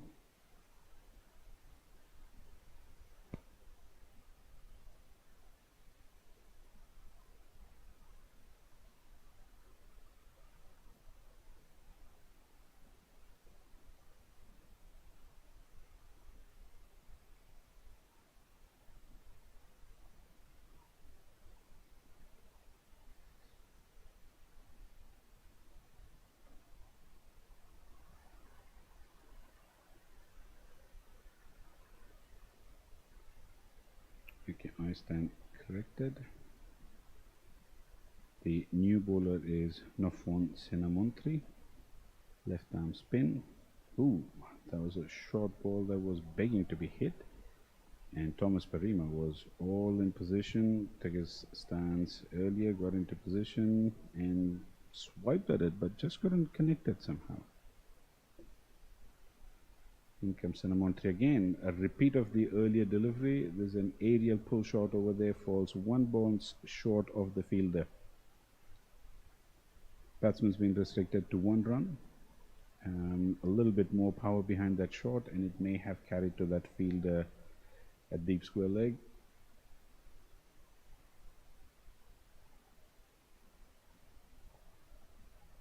This one's cut to point by Hayden. No run over there.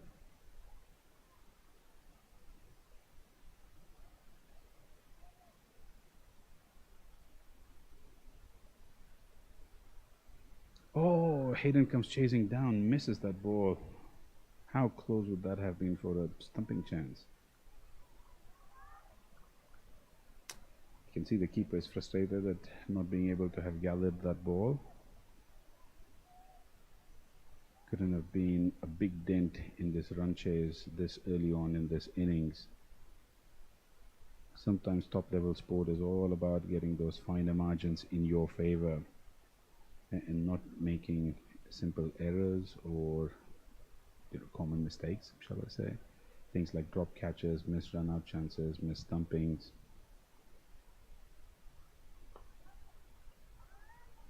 That's another misfield by Thailand. Not costing them too much, but all of these singles do add up. Whereas if that was intercepted by the fielder at mid-wicket, that could have just added to the pressure on Hayden. Would have been a slightly tidier over as well.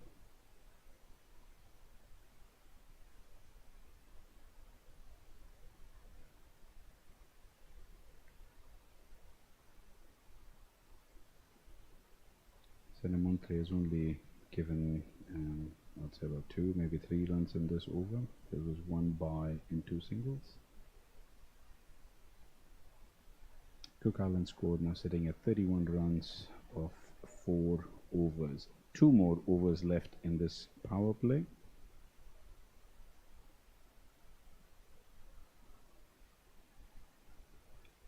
We have a change in bowler at the far end. Looks like another left arm spinner.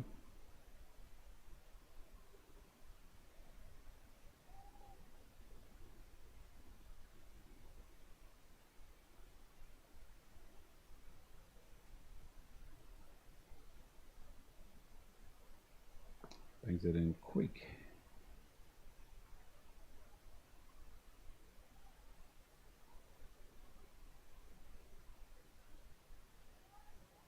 The new bowler is Sarawat Maliwan. Comes in again. Smooth action, but fairly quick delivery. This one was short, and this has been hit high and mighty into the stands at deep mid-wicket for a 6. Thomas Perina demonstrating his power hitting over here. That is a wonderful shot that has gone at least about 70 meters or so. He gets a similar shortish ball on the offside which he cuts, but it goes straight to the fielder at point. No run over there.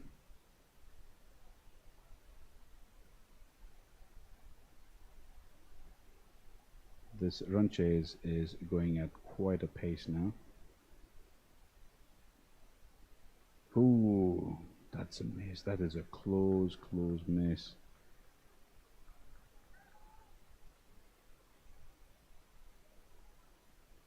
Very much lucky over there not to get a bottom edge or chop it onto his thumbs. That's another good length ball over there, gathered cleanly by the keeper. Gets the bails off, but not a chance for stumping. Very much deeply and firmly grounded in his crease.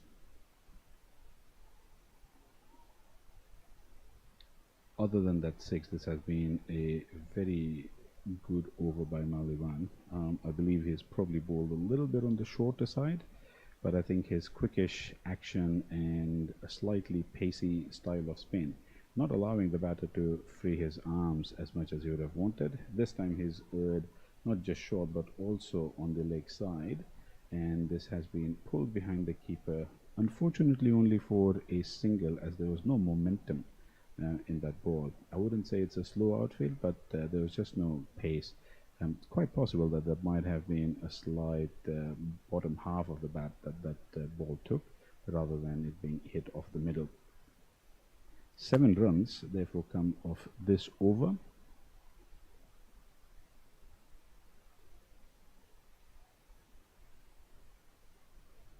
Cook Islands at 38 for no loss after 5.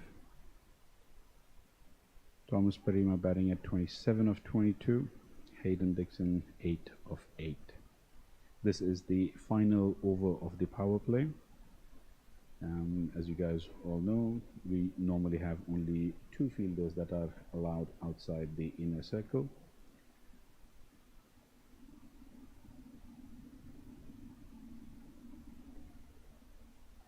That's a good ball.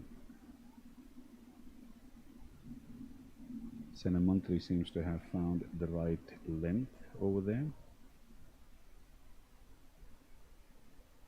In he comes again, cuts through the umpire, ball short a bit this time. Parima in position well and early, as if he was anticipating that short ball, and he hits it behind square for another boundary.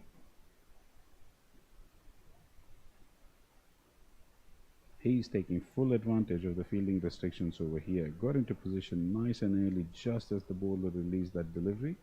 Seems like there was a premeditation of sorts to hit it on the square, on the leg side. And obviously was given a generous offering over there by the bowler. In he comes again. This time it is hit aerially up on the offside, just over covers. The ball rushing towards the boundary but won't get there. Fielders pulled it back in, restricts the batters to 2.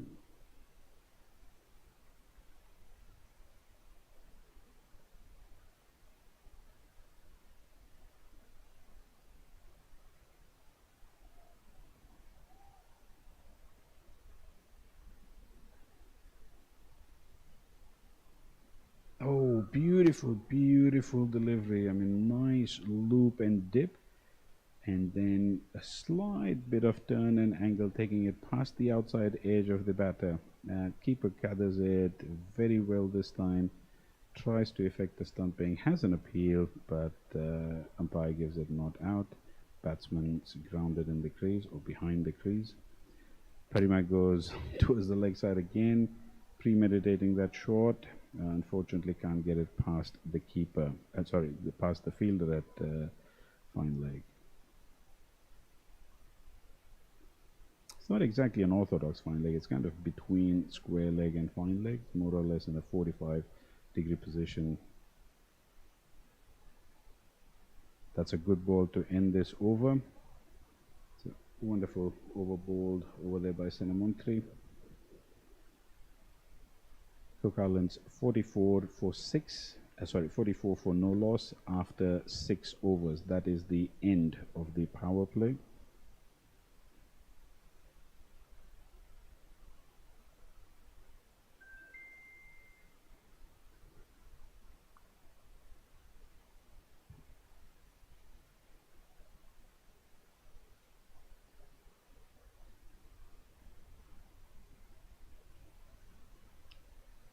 Confirmation signal there by the umpire that that's the end of the power play. Let's see how Cook Islands proceed with this chase now that the field is a little bit more spread out. Hayden will be on strike.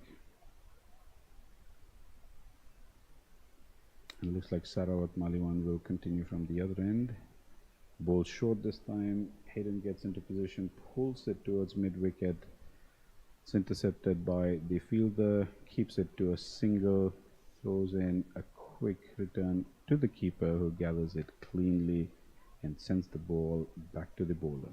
Bowler and captain in conversation at the moment.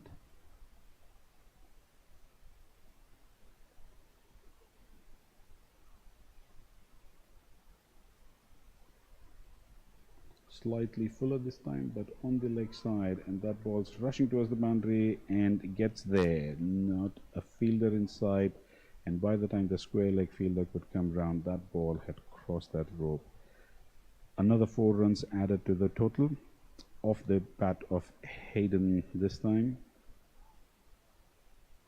He's played second fiddle so far to Thomas Parima, has been a quiet spectator at the non-strikers end while Parima has gathered all those runs. Oh, sorry, it was Hayden, it was Parima who hit that, and he hits that one again. This is a big, big aerial shot, field in position for a catch, who takes it and throws it back into the ground. A wonderful fielding effort over there, and in the process ends up hitting one of those witch's corns. I do hope he hasn't injured himself in that effort. That was a fantastic effort over there. We saw one earlier from a Cook Islands fielder in the first innings, and now we've seen another athletic attempt at the fence from the Thai fielder. Parima gives it a big hoik again. This time he goes straight down the ground, and it's pretty much into the practice nets. That's a big six. That is a big, big six on this ground.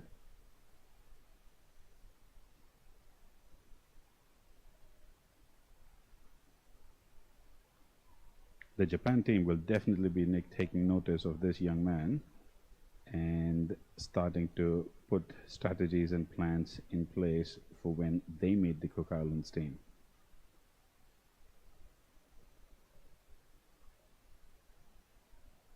Leg side wide, called by umpire Burrs. Maliwan fires it down the leg side, hoping to catch Parima off guard and maybe get a stumping in the process. Unfortunately, not to be so. Fires it again down the leg side. This is almost a repeat of that previous delivery. We'll have to wait and watch for the umpire's signal. It gives it runs off the bat.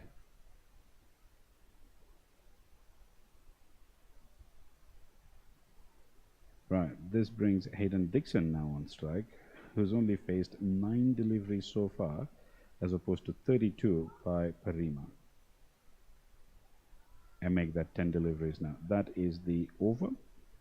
Cook Islands 59 for no loss after 7. They are chasing 124. The target is 125.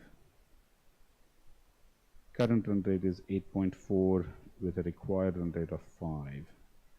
Truly in the driving seat.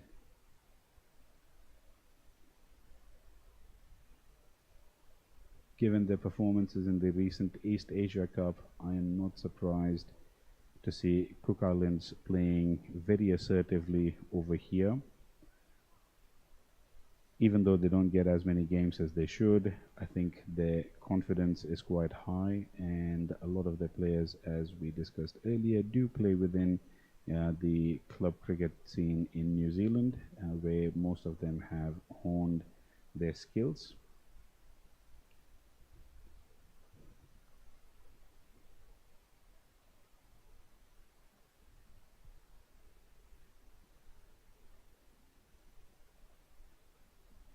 Change in bowler now. We've got Mukesh Thakur into the attack. Left arm seam up.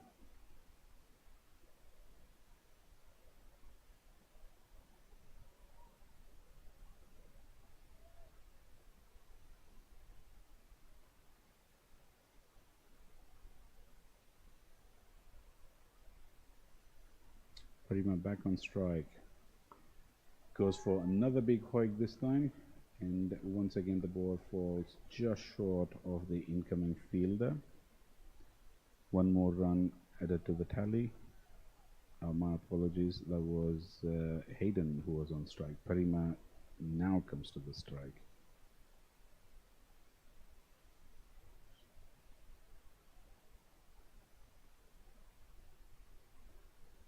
There's a slight adjustment to the field.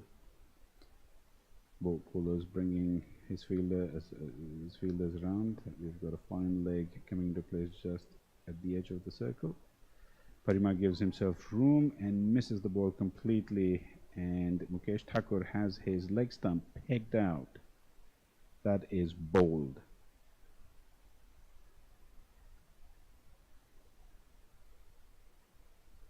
And let's watch this replay again. There we go. Leg stump knocked back. Parima misses the shot completely over there. He has played his hand very well, falls only 3 runs short of what would have been a well-deserved half-century. He has got this run chase off to a flyer, an absolute flyer. Cook Islands now 61 for the loss of their first wicket in 7.5 overs. That's almost half the runs in the bank. 47 of which have been scored by Thomas Parima. What an excellent innings we have seen of him over here. And if his performance today is any indicator of things to come, their next match, especially versus Japan, should be a very, very exciting contest between the Japanese bowlers and Cook Island batters.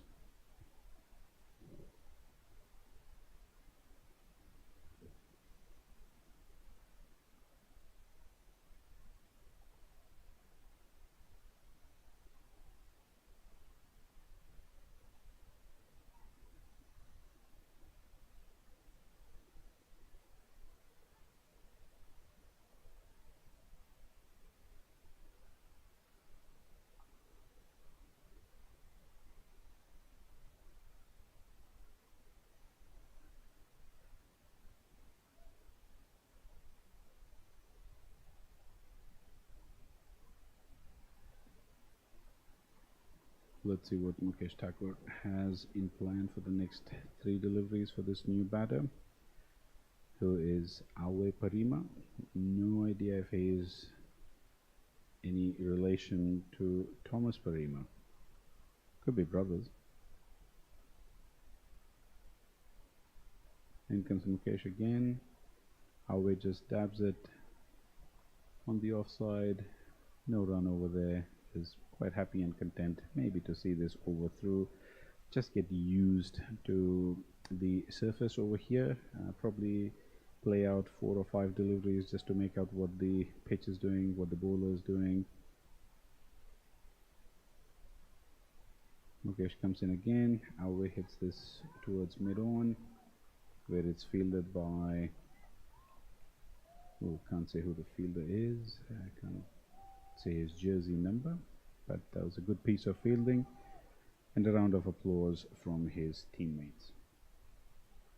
Last ball of this over. Mukesh bowls it full and on the stumps. Batsman did really well to keep that out, but a little bit of sloppiness there in the field which allows them to take a single. That's the end of the over. Cook Islands finish this over at 62 for the loss of 1 wicket. 7 overs gone, 13 remaining. They're comfortably ahead in the run chase. There's no, or very little, possibility of any rain interruptions today. However, if we look at the DLS par score, they should be 43. So 44 for them to have won, but they're already at 62. They need another 63 runs in 12 overs, and they've got 9 wickets in hand.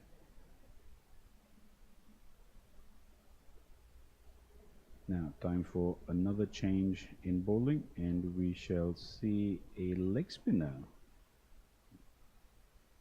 Leg spinners are a very pricey commodity in T20 formats, especially if you are a really good attacking leg spinner who can take regular wickets. First bowls it full, which has been flicked on the leg side by Awe, takes a single. New bowler is Anucha Kalasi.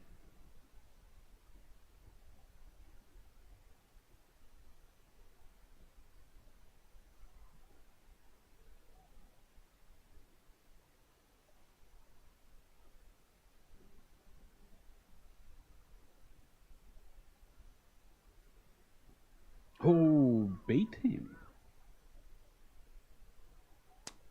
comprehensively. I don't think Hayden had any idea where this ball was turning. That's a very good delivery over there by the young leg spinner. Had a nice bit of flight and loop, and then it just dipped on the batter. Now this one's bowled a bit short, which he smacked straight down the ground. 1 bounce and over the fence. Another 4 added to the total.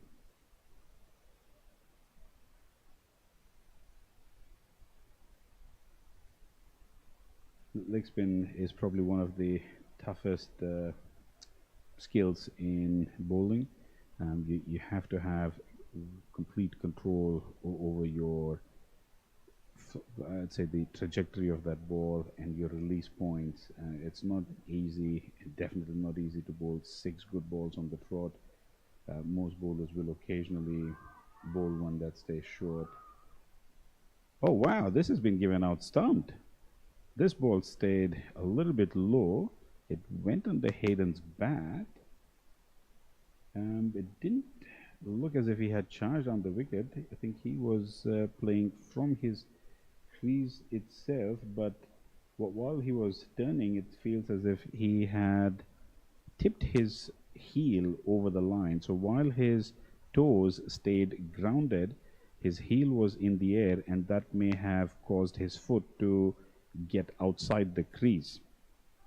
Unfortunately, we don't have any angle from square leg to confirm that, but it seems that that is the most plausible cause, that as he bent down to play that sweep shot, and as he twisted his body, that heel lifted off the ground. And good job by the wicket keeper over there. That was a fantastic bit of thinking, presence of mind, and good glove work over there to make sure that he whipped the bails off before Hayden could get his foot or bat back into the crease. Wonderful keeping. So while the wicket gets credited to the bowler, I think this is actually a wicket keeper's wicket. Good presence of mind over there, good skills. So Anu Chakalasi gets onto the board now with a wicket against his name. Follows it up with a really good delivery. Played well by the batter, straight bat, pushes it along the ground, and manages to get a single to open his account. And that was the skipper, Mara Ave.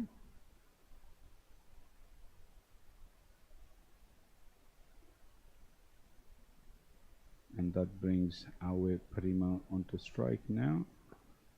So this time we see a slightly quickish and shorter ball. Not exactly what you'd want to see from a leg spinner unless you're bowling a flipper or something. So that's the end of the over. 69 for 2. Cook Islands need another 57 runs in 11 overs, or 56 runs. 57 runs. 56. 56 runs in 11 overs.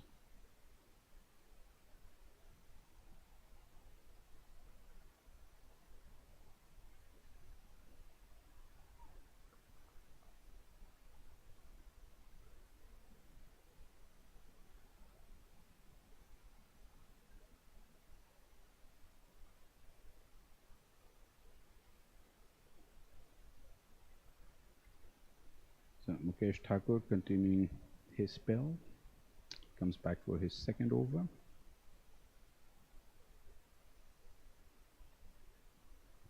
It's good delivery, keeps it tidy, good line, good length, doesn't give the batsman any room, tucks him in, who has then no option but to sort of dab it onto the offside, and as the ball heads towards the fielder in the point region, and there's no scope over there for them to get a single.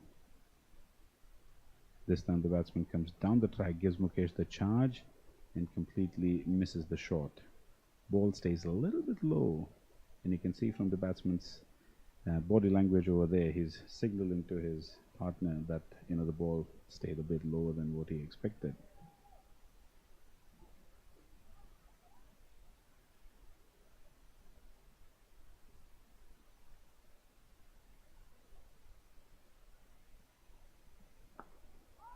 This time it's full and on the stumps again. Doesn't give the batsman enough room to free his arms. Batsman has to keep that ball out.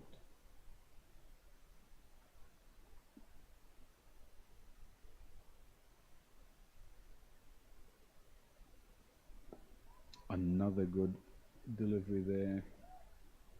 Spot on the money in terms of line and length. Falling just short of that diving fielder at short mid-on. It's a very tidy over so far by Mukesh Thakur.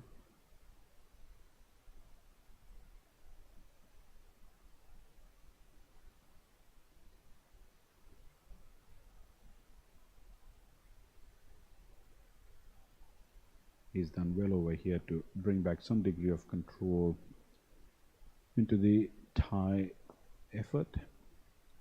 Another decent delivery, just being pushed back on the onside for a single. Final ball of this over coming up.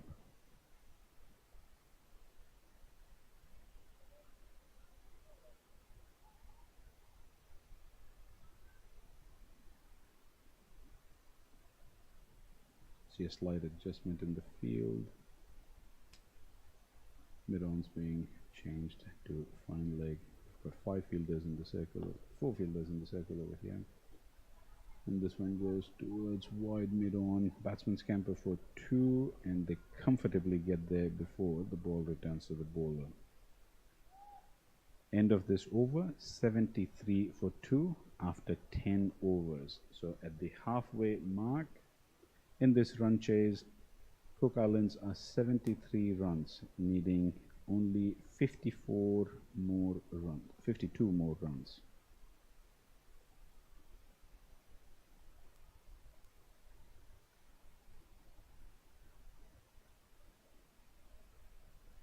We'll have the batsmen taking drinks over here, although there's no official drinks break in this match. I think given that the players have been running around for a fair while, they probably do deserve a little drink. As long as it doesn't hold up the game for too long.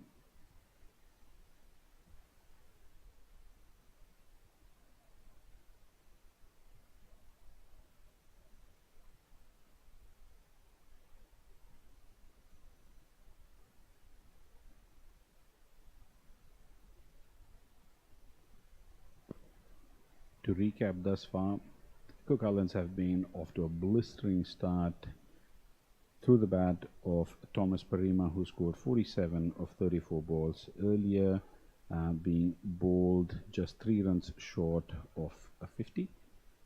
He tried to give himself some room and chased down to Mukesh's first over and got bowled in the process.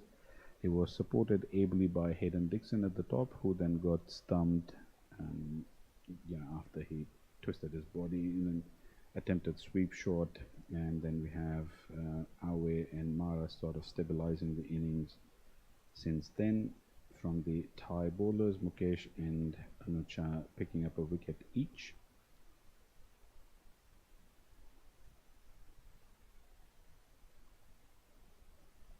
Okay, play resumes after the drinks break now. Anucha Kalasi looks like will continue from the far end. It's a loopy full toss, slightly on the leg side.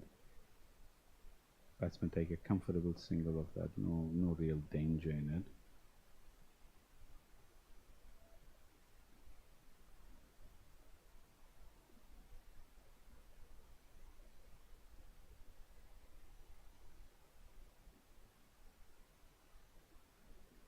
Oh, it hits him on the pads, but drifting down the leg side won't be given out LBW.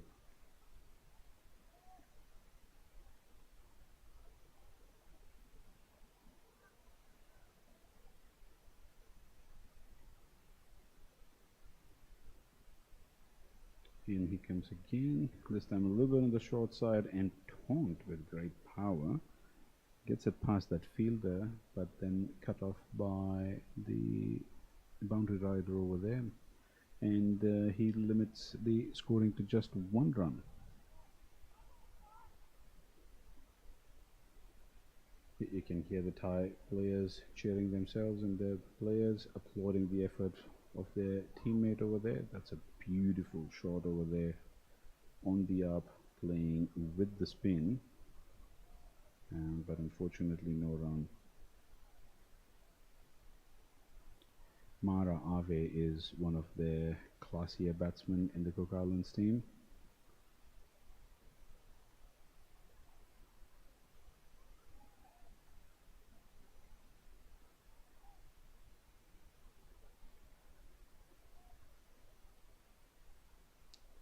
Having been in for only 4 deliveries, it'll probably take his time a little bit just to get adjusted to the conditions over here.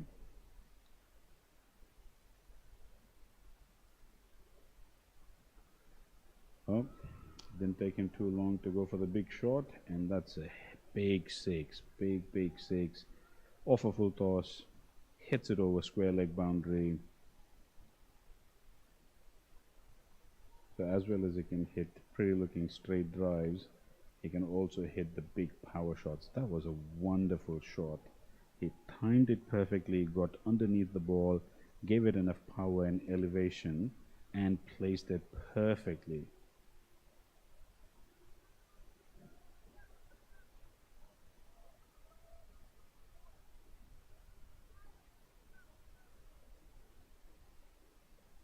Until then, the over by Anuj Chakalasi had been going really well, and he had only given 2 runs up until then, and unfortunately ended up bowling a full toss at the end, which Mara took full toll on. We will now have another change in bowling. Mukesh Thakur has finished his 2 overs, so that would be the end of his spell. I wonder, given how well he was going, might not have been a bad idea giving him a 3rd over on the trot, especially as Cook Islands are way ahead in the run chase over here. This one's another good shot, placed it perfectly in that gap at backward square leg and gets another 4. Awe Parima joining the show this time.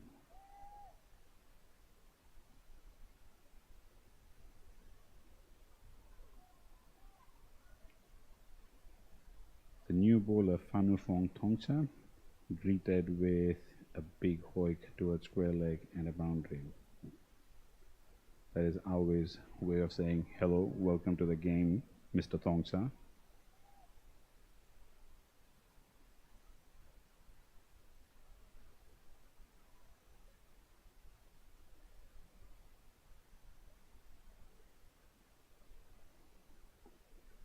Again, this time he just dabs it into the gap. It's a big chase for the fielders. Gives batsmen enough time to run for 2. That is a very close call at the striker's end. Has to put in a big dive over there and manages to get home on time. That was a very smart piece of cricket. He knew that the fielders on the leg side were deep. There were 2 over there, one at backward square leg and one at deep mid wicket. And by the time those 2 could get to the ball, which barely made it past the inner circle, these batsmen had run 2.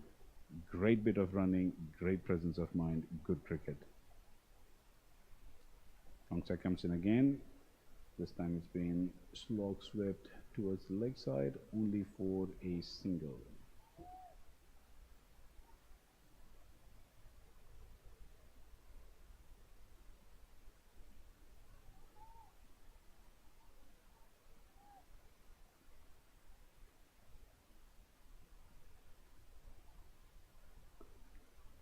Mara plays it with a much better, straighter bat. I won't say better, but definitely much straighter bat on the onside, showing his class.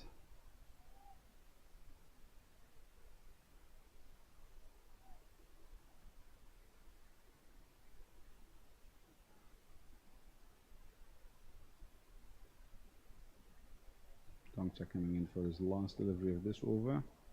And Awe Parima just hoiks it behind square on the leg side. That ball just goes racing through that fast outfield over there. There's no chance for the fielder to get through, and it goes for a boundary.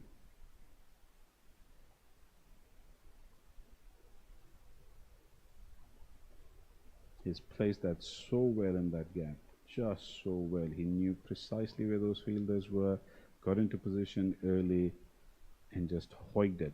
I don't think he cared where it went, but he managed to get that gap absolutely spot on. Helped himself to another boundary, which is his 2nd. He's now batting at 18 of 17. And within the blink of an eye, Cook Islands have managed to get to 93 of 12 overs for the loss of just 2 wickets. They are now 32 runs away with 8 wickets in hand.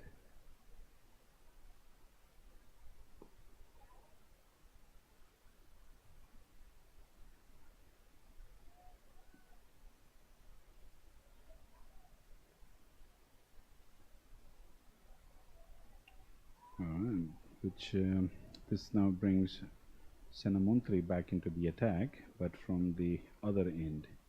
And he has bowled him. He has bowled Mara Ave. He has got the skipper. Is it Mara Ave? We'll have to wait for confirmation. No, I think he's got Awe Parima. Yeah, he has got Awe Parima, who was batting so well.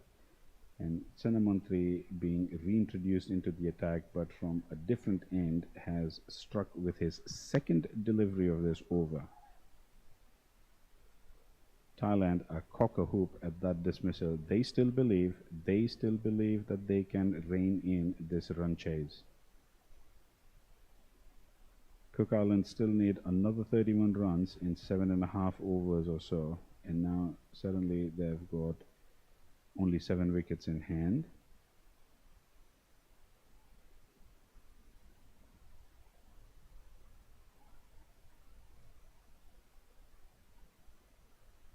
The body language of the Thai players clearly remains positive. They think they can pull off something spectacular over here. And trust me, if they keep bowling like that, stump to stump, and keep the lines and lengths tidy enough, that they could probably force a much closer result over here than what we think.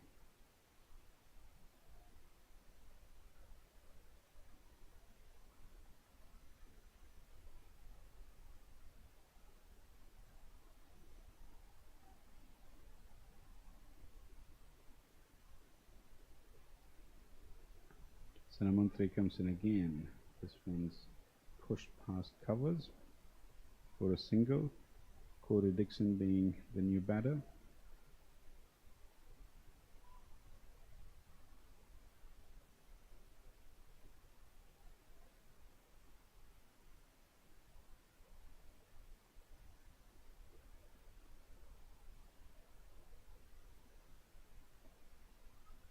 Well played there by Ave. Presents the full face of that bat.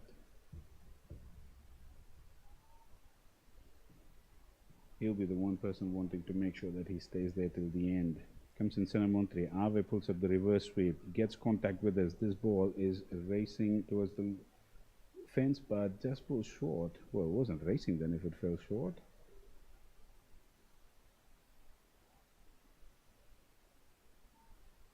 They get 2 runs in the process. If he tries to pull another reverse sweep, this time he might want to connect it a little bit better. Yep.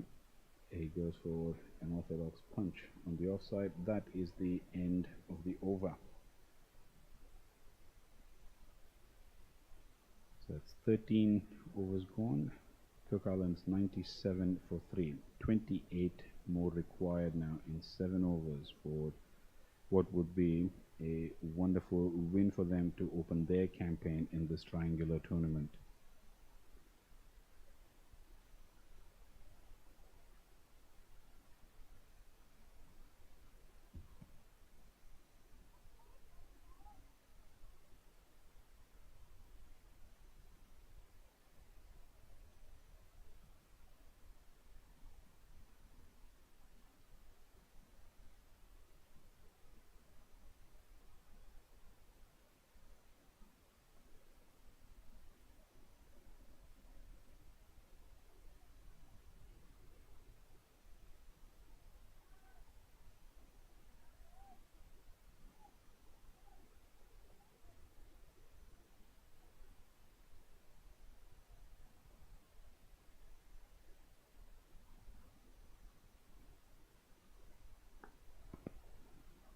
That's hit through the covers, should get a single.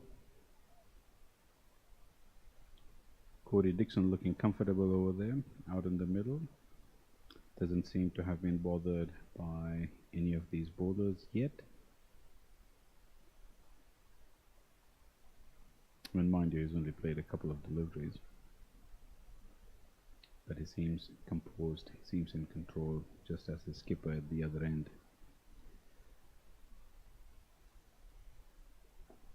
So a little bit of a slingy off break over there from the new bowler, Sorawat.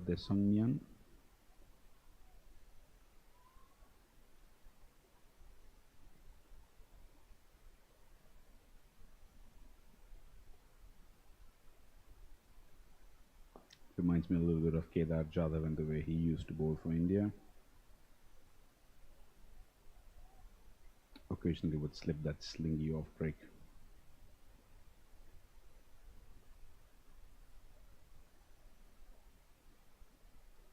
Oh, this Bolham, he has got the breakthrough. And what a wicket to get. He has got the Cook Island skipper over here.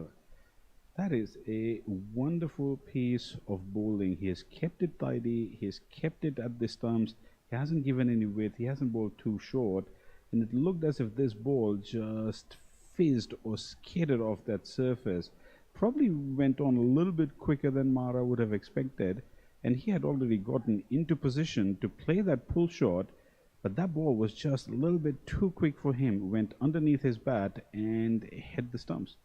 That is a wonderful wicket for the young man over here. Sorawat gets the breakthrough for Thailand. Thailand still believe.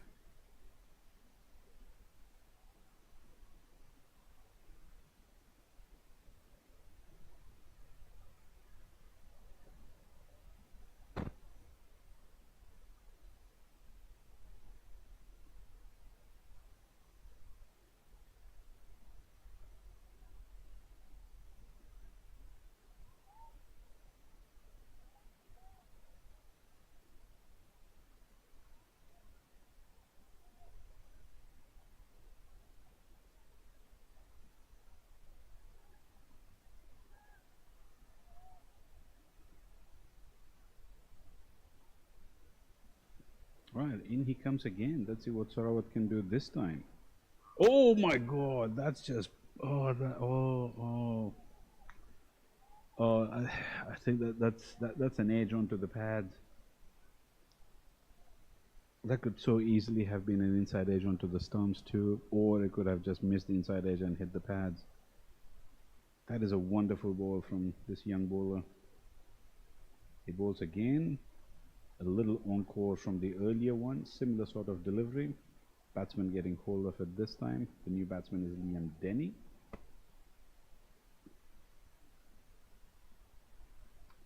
That's the end of Sorawat's over. What a fantastic over this has been. He's only given 2 runs and he got the prize wicket of Mara Ave. I won't say it's dented the Cook Islands chase at this stage, but yeah, it's definitely given Thailand some hope. Cook Islands now need 26 runs in 6 overs. They've got 6 wickets in hands, and with regards to the run rate, they're still comfortably ahead of the asking run rate, which is only 4.3. Another wicket or 2 over here, man, and that could just change the complexion of this game. This could swing the game pretty evenly now. I mean, so far Cook Islands have been ahead throughout, but yeah, if they lose 1 or 2 more wickets, who knows? Anything's possible.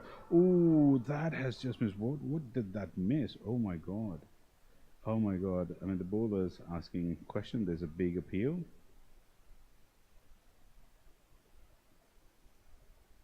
And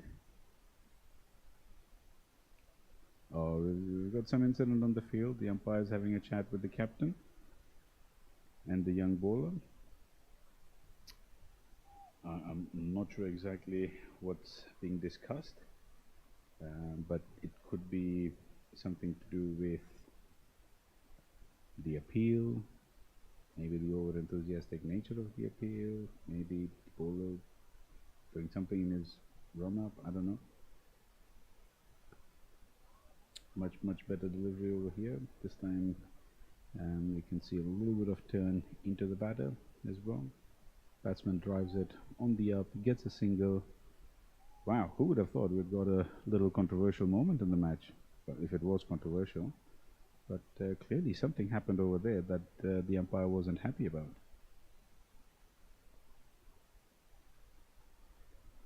Holds it at the stumps again, gets a little bit of turn. Batsman well on top of that. And is that a run-out chance? No. Batsman comfortably home. Keeper not able to collect it properly.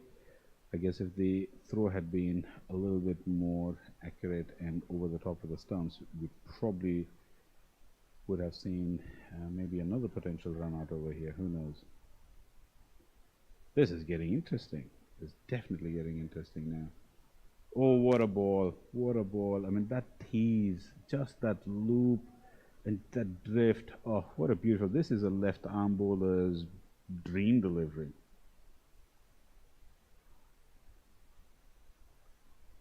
I wish we could have a replay of that.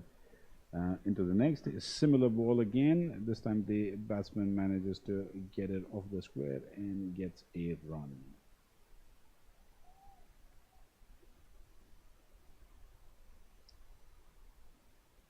It's been a fantastic, a very eventful over so far. A couple of really good deliveries bowled. He's got a nice smooth action for a left arm spinner. He gets it to get in a flight. He gets it to get some dip and some drift. And there's the umpire explaining to the bowler what's happened. So he's just clarifying things from earlier. That is the sign of a good umpire. You know, you don't leave the situation without explaining to the players what your decision is or why you had to take certain measures or an action, whether it's a caution or a disciplinary action or any other decision. You make matters clear on the ground itself, and that doesn't leave any room for any confusion or misunderstanding. Umpire Burrs is an excellent umpire, and he's very experienced. And it's good to see that we got to witness that today too.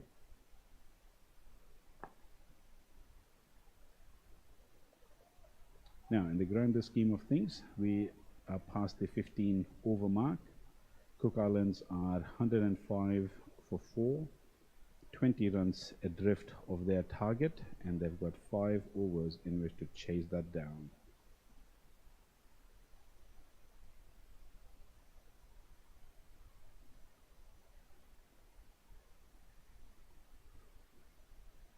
Ooh, that is a chip shot, but it's not going to get anywhere close to the fielder because there's no fielder over there.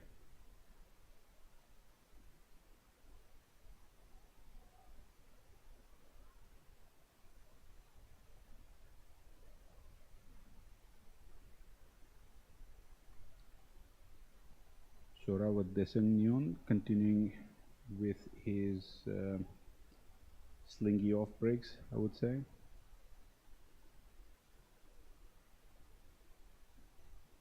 He's kept it tidy so far. First over only went for a couple of runs. This one seems to be equally economical. It's not giving the batsman a lot of room to play over here, and I think his slingy action sort of keeps the trajectory a little bit low as well. The deliveries come in flatter. That one's missed the stumps by just a narrow margin. Now we'll have to see if that's given a bye or whether it came off an inside edge. Wait for the umpire's signal, and that's been given runs. Wow, that's a close call. That was a close call.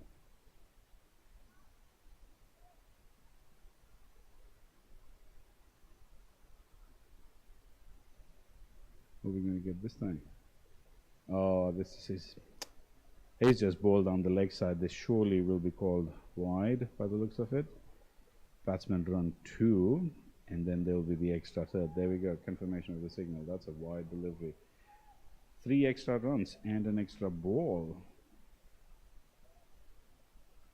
Sorawat had been bowling so well up until then, and I don't know whether he tried to overcorrect something or tried to do something different, but that surely wasn't in his better interest. Now he's back on trajectory again, gets a little bit of a turn into the batsman as well, who manages to tuck it nicely past mid-on, gets a single.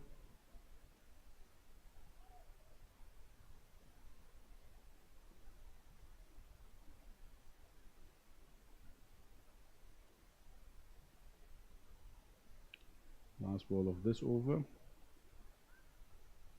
Plays it to, oh, that's a misfield at gully, and that would have been costly if they had decided to go for the second run. Mercifully, they stick to just one.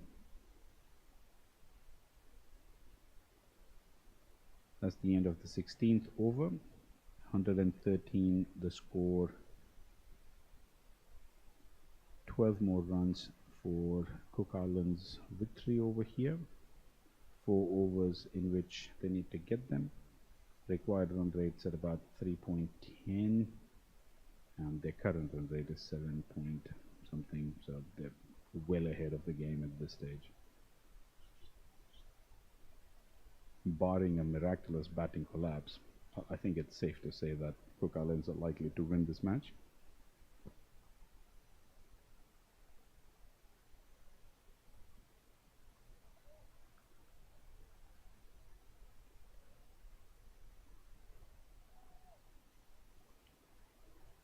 Courtesy comes back into the attack now.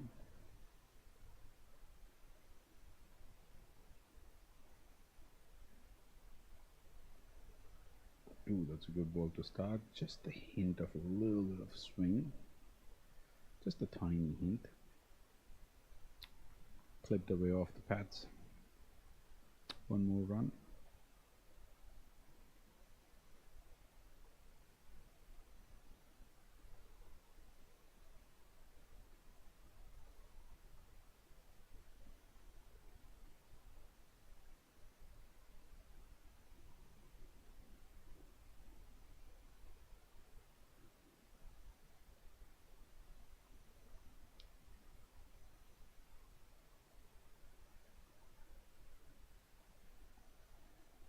Comes round the wicket now, trying something different.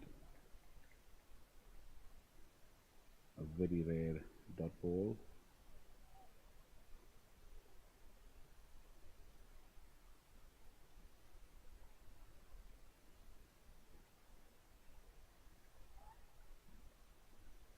Continue around the wicket to the right armour.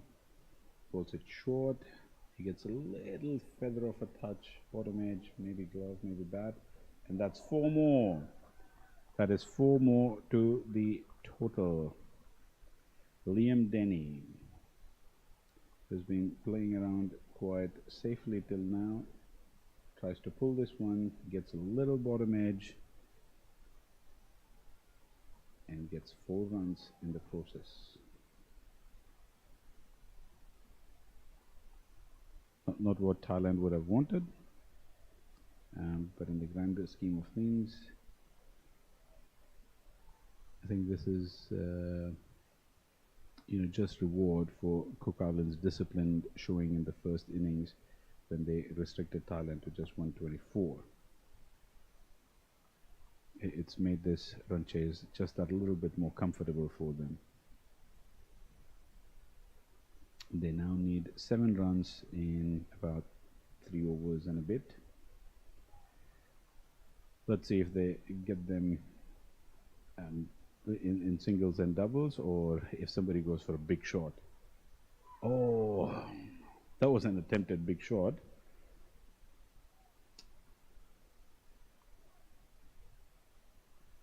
And just didn't go the way they would have wanted.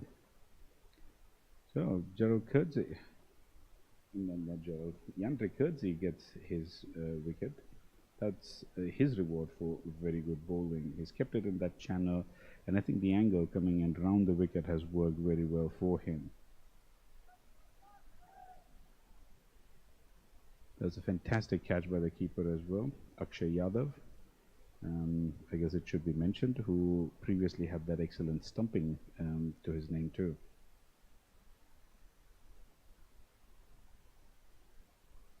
5 wickets down. Do Thailand dare to dream over here? They've got 7 more runs, well, rather 6 more runs to defend. Cook Island needs 7 to win, 6 for a tie.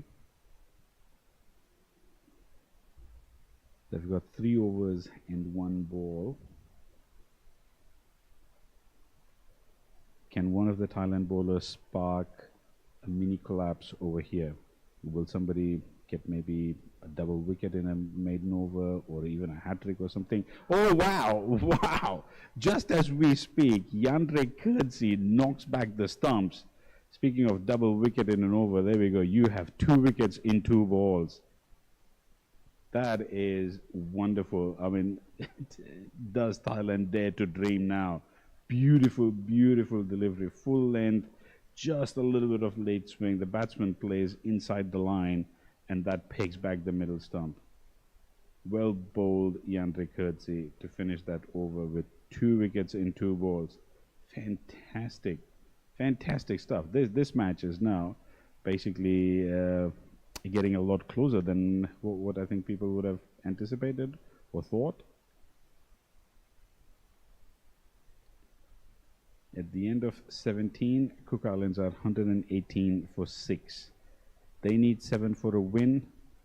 Thailand need to defend 5 to win and 6 runs for a tie. It's all happening over here at the Sano International Cricket Ground.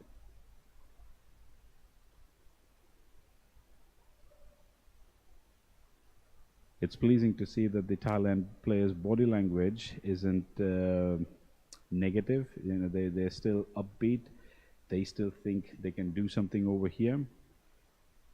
Even if they probably don't win the game from here on, they probably want to keep it as close as they can, so that in terms of net run rate, they are pretty much neck and neck with their competitors.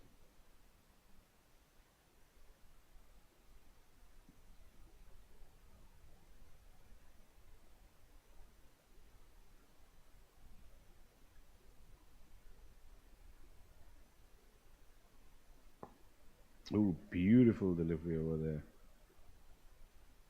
Yorker length right in that block hole. The batter did well to keep that out.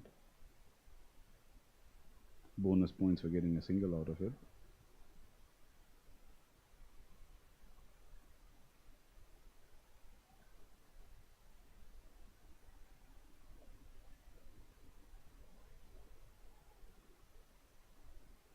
New batsman James Pickering. He's now at the non-strikers end. Corey Dixon is the senior partner in this partnership. Oh, and he has chipped it. He has chipped it straight to mid-on. Oh my God. Oh my God. He'll go back into the hutch wondering what the hell has he just done. All he needed to do was stick around, and he has chipped that straight to mid-on.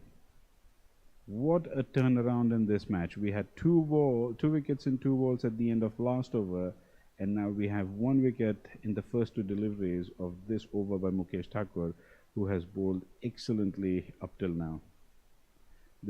He picks up his 2nd wicket, and at what a crucial juncture to get this one. He's got another over and 4 deliveries left. So in all likelihood, he'll be bowling the 20th over as well, assuming this game goes up to the 20th over.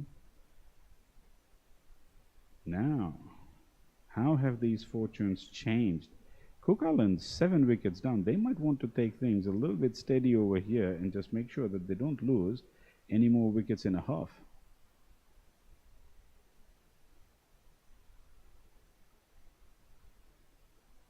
I'm not a betting man, but I assume that a lot of people who would have, they would have bet for an easy Cook Islands victory after the first 6 overs or so. But Thailand have done exceedingly well. Some of their slower bowlers have choked life out of this chase. Mukesh Thakur being one of them, and then we had Sorawat and Senamantri.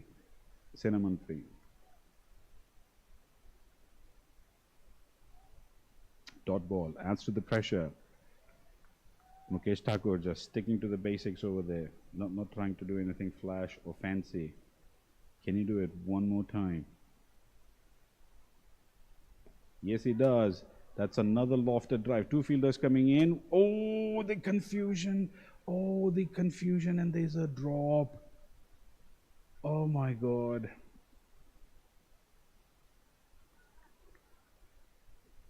I'm surprised Mukesh Thakur has not yelled or ripped someone's head off in this.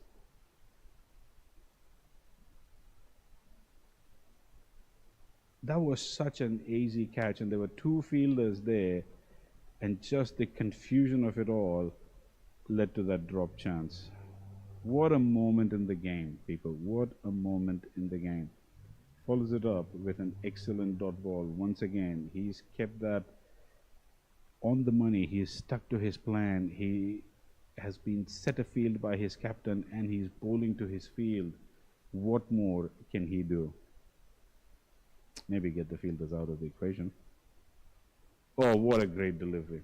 What a fantastic delivery. That thing just reared off the pitch. Fantastic delivery to end the over. Beautiful, beautiful. Cook Islands now 120 for 7. 5 runs to win, 2 overs to get that in. And Yandre Kurtzi is back into the attack. He's got 1 over left, and Mukesh Thakur has got 1 over left. Thailand might be thinking, if we had another 5-10 runs, if we had just batted a little bit more assertively and gotten those 5-10 runs, this would have been a different outcome. Or the balance of the game would have been a little bit different. But nonetheless, they have a job to do here. They've got 4 more runs to defend for a win, 5 for a tie.